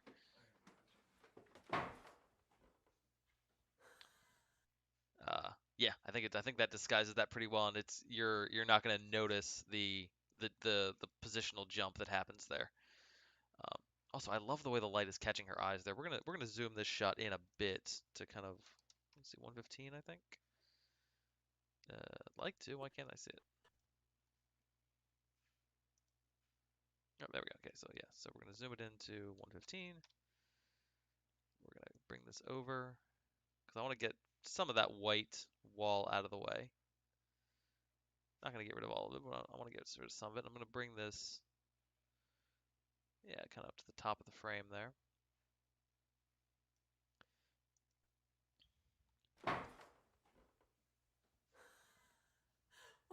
What if my husband came around the corner?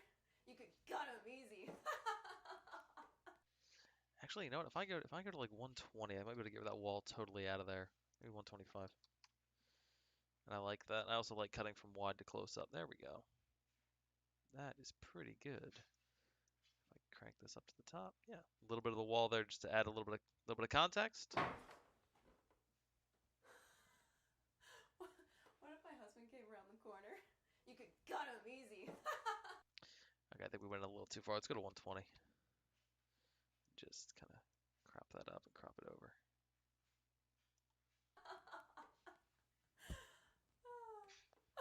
Arthur, I'm kidding. Kidding. It's just a joke. I'm totally kidding.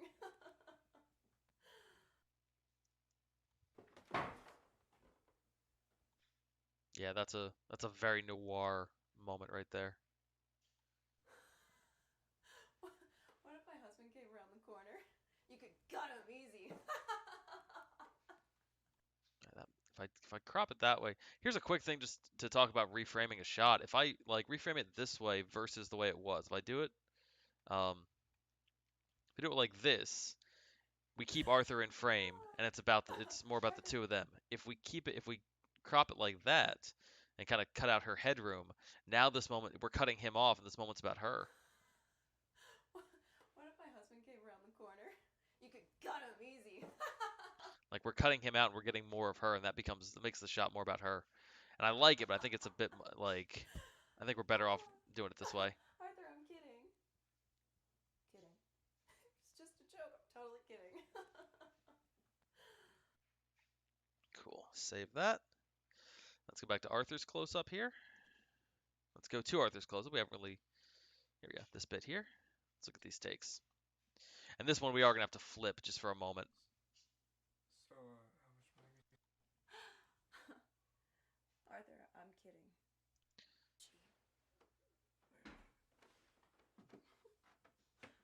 I think my focus is soft in this first take. Corner, you could gut him easy.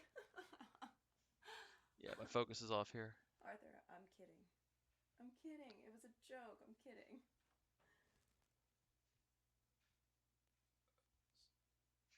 So, how much money we talking? Couple hundred? I don't know. It's his money. I didn't dislike that. That ending I kind of liked. Just him trying to recover from this joke. Arthur, I'm kidding. Kidding. It's just a joke. I'm kidding. So, how much money we talking? Couple hundred? I don't know. It's his money. Okay, not bad. Let's look at this one. What if my husband came around the corner? You could gut him easy. Oh, I Arthur, love I'm this. kidding. I'm kidding.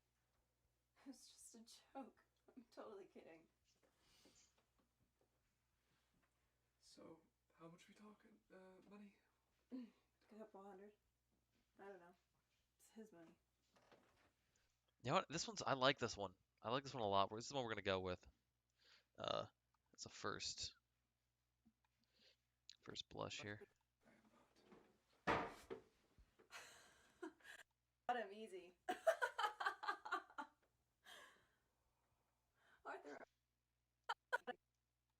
got him easy. Put a cut there. Arthur, I'm. We're just gonna grab the whole.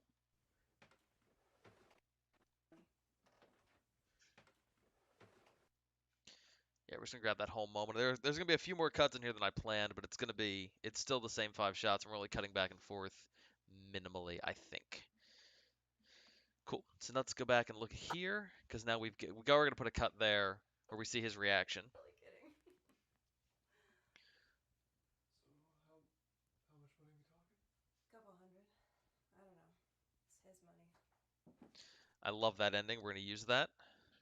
And we talked a bit about in other streams talked a bit about doing takes where they are like where you kind of lean into different emotions, different mental states for for the characters, um, so that you can in editing we can kind of enhance certain moments. We can enhance like if we do a take where they're more connected and having more fun, and then a take where it's more noir and more femme fatale. Um, and this is again right here we kind of unintentionally did this because I like how talked about this choice she makes where she goes from happy to like I don't care, it's his money kind of that sort of we know what part of the conversation she's interested in, or the part that like ignites a fire in her. And because in this one she's at that ending is much more austere, we can use that and kind of enhance the choice that she made and kind of let the and yeah, kind of not strengthen, because I don't want to imply that like she made that her choice was weak, or that she conveyed it badly, because she didn't. She did a spectacular job, but I like that the editing can kind of help follow that and kind of help add a little extra layer of icing to the great work that she's doing. So how much money are we talking? Put a cut there.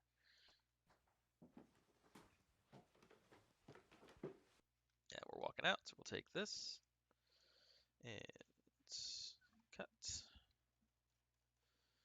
Down here, there should be enough to put this little moment together. Then we just got to bring in the last shot, which I'm going to go ahead and grab real fast because I know what it's going to be. It's going to be this one. So it's going to be the. I think it was going to be the ending here.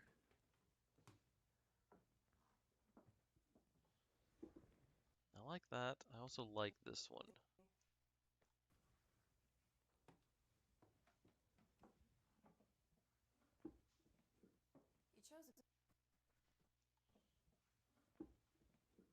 You chose a bad.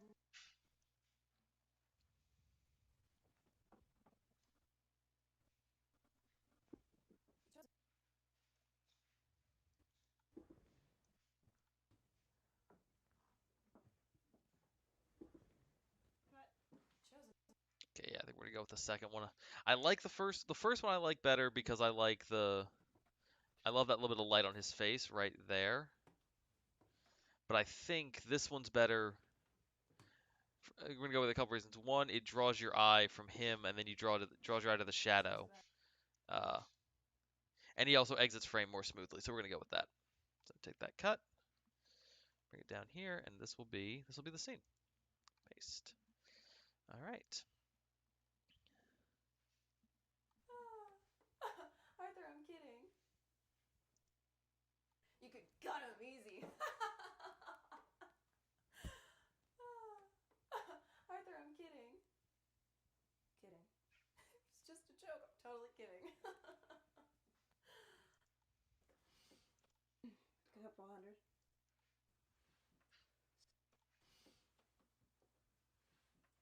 So I'm totally kidding. I'm totally kidding. So put a cut there. We might use that as a reaction. We'll come back to that. We're gonna piece this together beat by beat first. Totally kidding.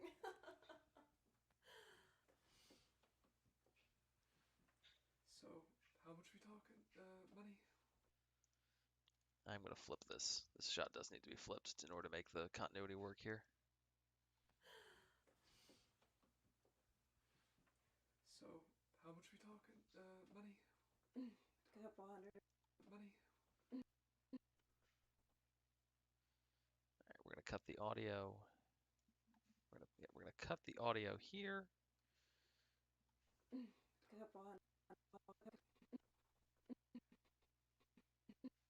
Cut the video there. Nope, don't want to do that. I want to put a cut. And bring these out in case we use them again. Couple hundred. I don't know. Couple hundred. Let's delete the beginning of that. Bring this in. How much we talking? Money? Couple hundred. I don't know. We talking? Money? Couple hundred. So, how much we talking? Money? Couple hundred. I don't know. It's his money. It's his money. Put a clear out the end of that, and then we'll put this. Then we'll cut to this shot here. And I don't think we need the exit and close up. We could do the exit and close up and then cut to the wide, but I think we're better off just.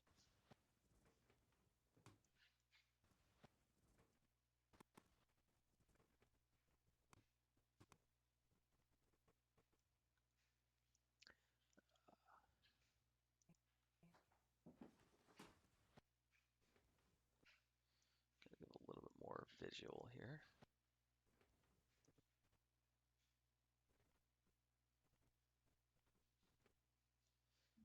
Just gotta get this continuity. This continuity to sort of match. Let's pull this back a little bit, and then we'll get the audio to line up.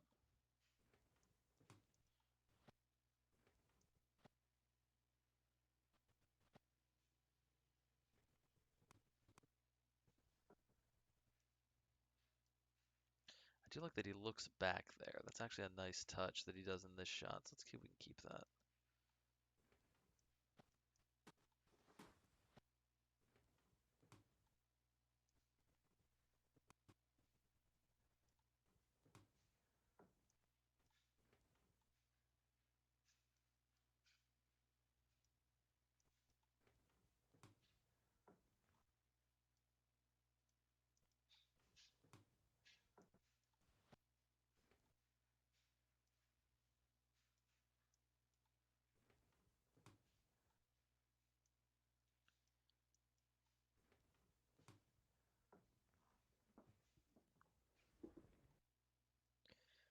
All right. He clears frame. Oop, undo that. He clears frame. We're gonna cut the audio here.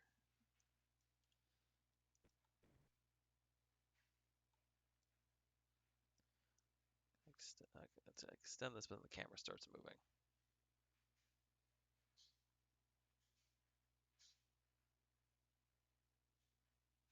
Right there. All right. Let's put cut. Delete. But do we need this? You know, we might actually need this shot. We can pull this back and just use this ending.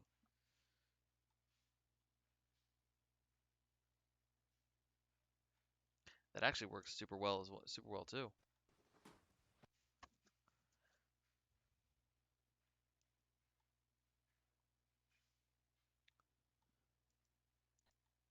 I don't know. It's his money. So we can actually keep the audio.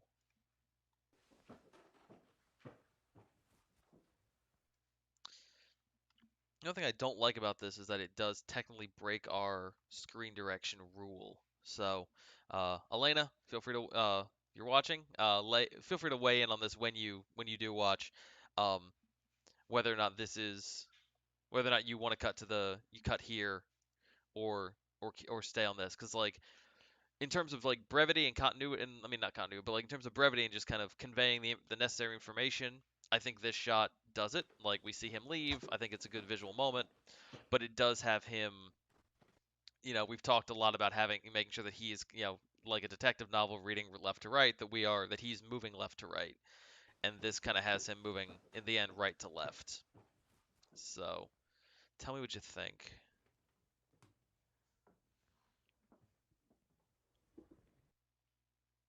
We can end it end it there with him coming out and kind of land on that. So yeah, we got two different endings here. You can tell me what you think of those. Let's take a look at let's add a little bit here. What if my husband came around the corner? You could gut him easy. Arthur, I'm kidding. Arthur, I'm kidding. I think that's where I want that, where we want to put that cut, where we have his reaction. A couple hundred. I don't know. All right, we're not using that. We're going to use this. Oop.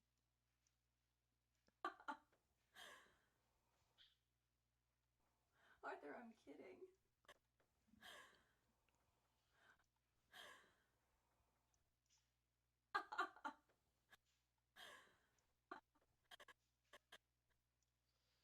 Doing that inhale after the laugh, I think is a good way to cover this and not have dead air.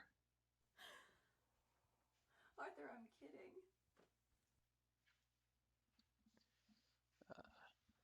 I'm kidding. It's just a joke.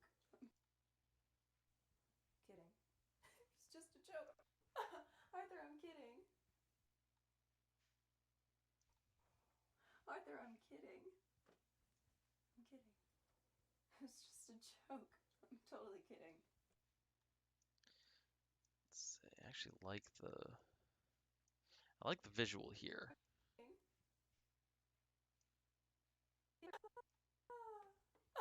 Arthur, I'm kidding.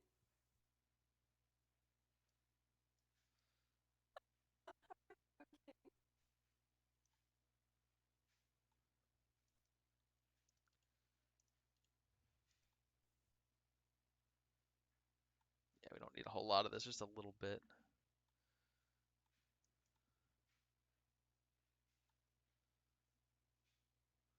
Put a cut there, get rid of that.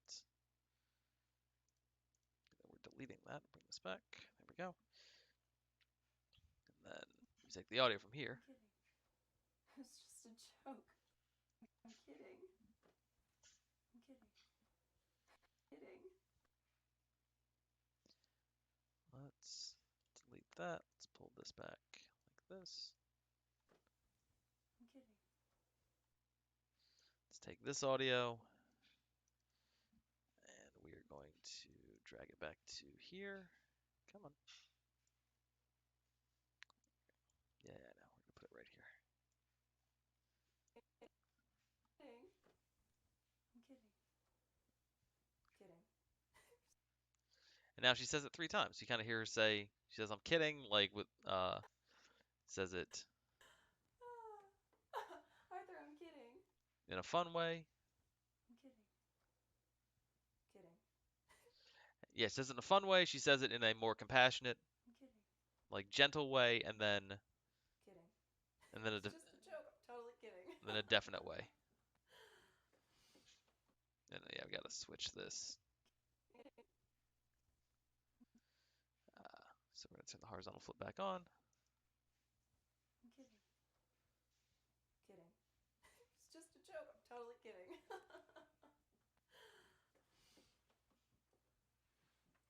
So, how much we talking? Money? Couple hundred. I don't know. It's his money. Money? Couple hundred. I don't know. It's his money. Okay. Not too bad. Let's save this. I'm gonna take a look at one other thing. I want to take a look at his other takes when he says, "How much we talking? Money? How much money we talking?" And then we'll move on. Kidding. Kidding. It's just a joke. I'm kidding. So, how much money we talking? Couple hundred. I don't know. It's his money. You're very. Let's take we used. I'm kidding. So, how much money we talking? Couple hundred. I don't know. It's his money. Couple hundred. I don't know. It's his money. How much money we talking? Couple hundred. So, how much money? It was a joke. I'm kidding.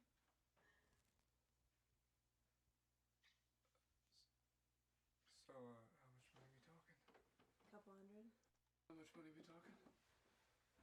So, how much money we talking? A couple hundred. I don't know. It's his money. I don't dislike either of these. I think that like I don't know like doing it this way where it seems like it like where he's a little more flustered. I think helps with the moment. So, how much we talking? Money? Couple hundred. I think there's a little bit of a little more air there somewhere. Let me see. I feel like there's a that cuts a little bit too quick, just the tiniest bit. Money? Couple hundred.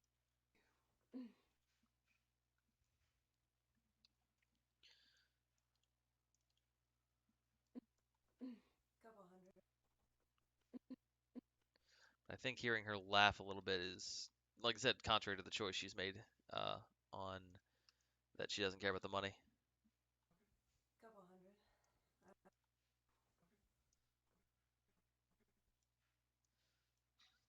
Cut, delete.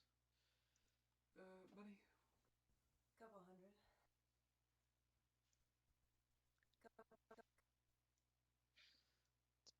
Let's put the visual cut here.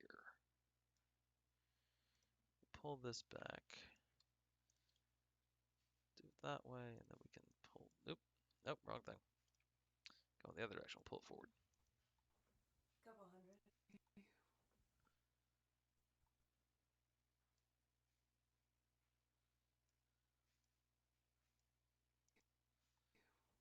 Couple hundred. There we go. Gives her a chance to look at him for a second. Thank you, Premiere. Money? Couple hundred. I don't know. It's his money.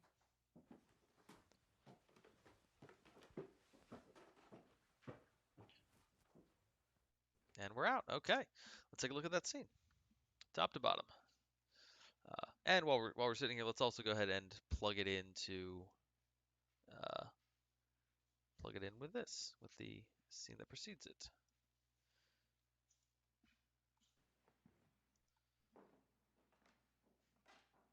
Chose a bad night.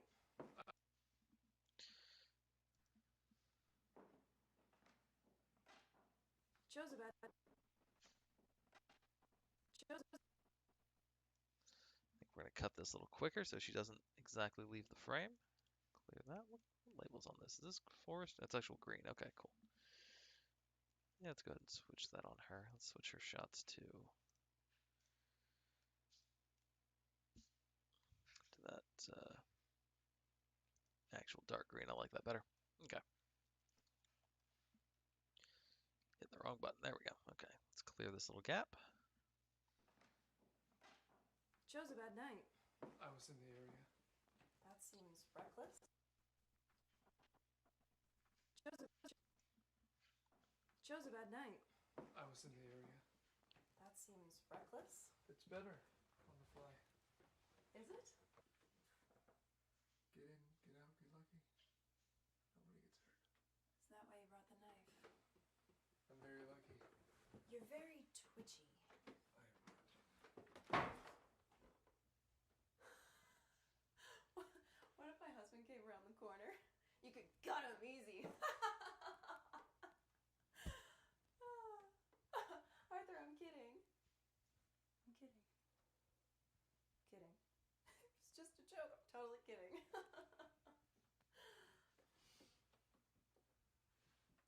So, how much we talking? Money? Couple hundred. I don't know. It's his money.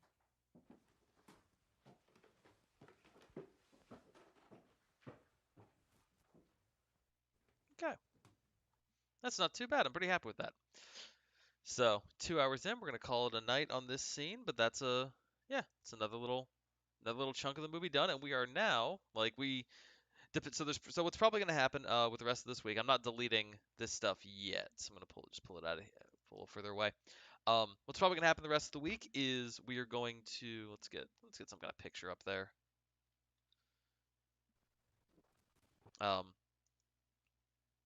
That works. So what's probably gonna happen the rest of the week is we may take a night and take Wednesday night and revise this, tweak this a little bit and make it, polish the edges on it. Again, this is like, you look at it, you look at it at nighttime, you look at it in the daylight, you see what if it still works.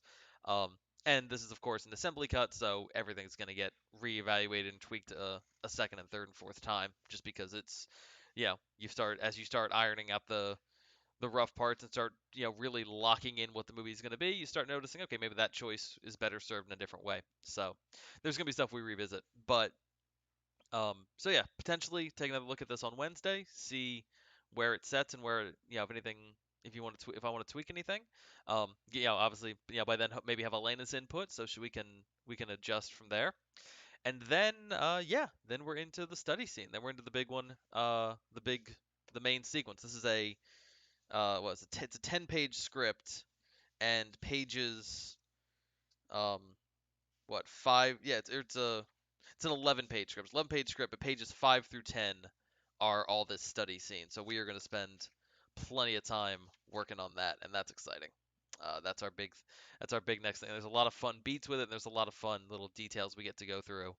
Um, and that's where the meat of the story really is. So that's where we're at. And like I said, we spent so much time on the kitchen scene because the kitchen scene had so much to establish. Now it's about maintaining and kind of enhancing what's already there, in terms of the tone, in terms of the story. We've established it. Now we just have to keep it going and make the slight tweaks to it so the story, evolves. But we've established a lot, and now we get to just kind of push it and play with it. So yeah. With that said, we're gonna call it a night. We are gonna jump on. We'll jump back on Wednesday again. Tomorrow night we might be doing some photo editing if I'm on stream. That's what I will be doing tomorrow night if I end up streaming. I also may be taking tomorrow night to write, so yeah, might be working on screenplays instead. We will remains to be seen. But either way, let's go back to me real fast just for to wrap us up here. Yeah, so thank you for joining. Thank you for being part of this.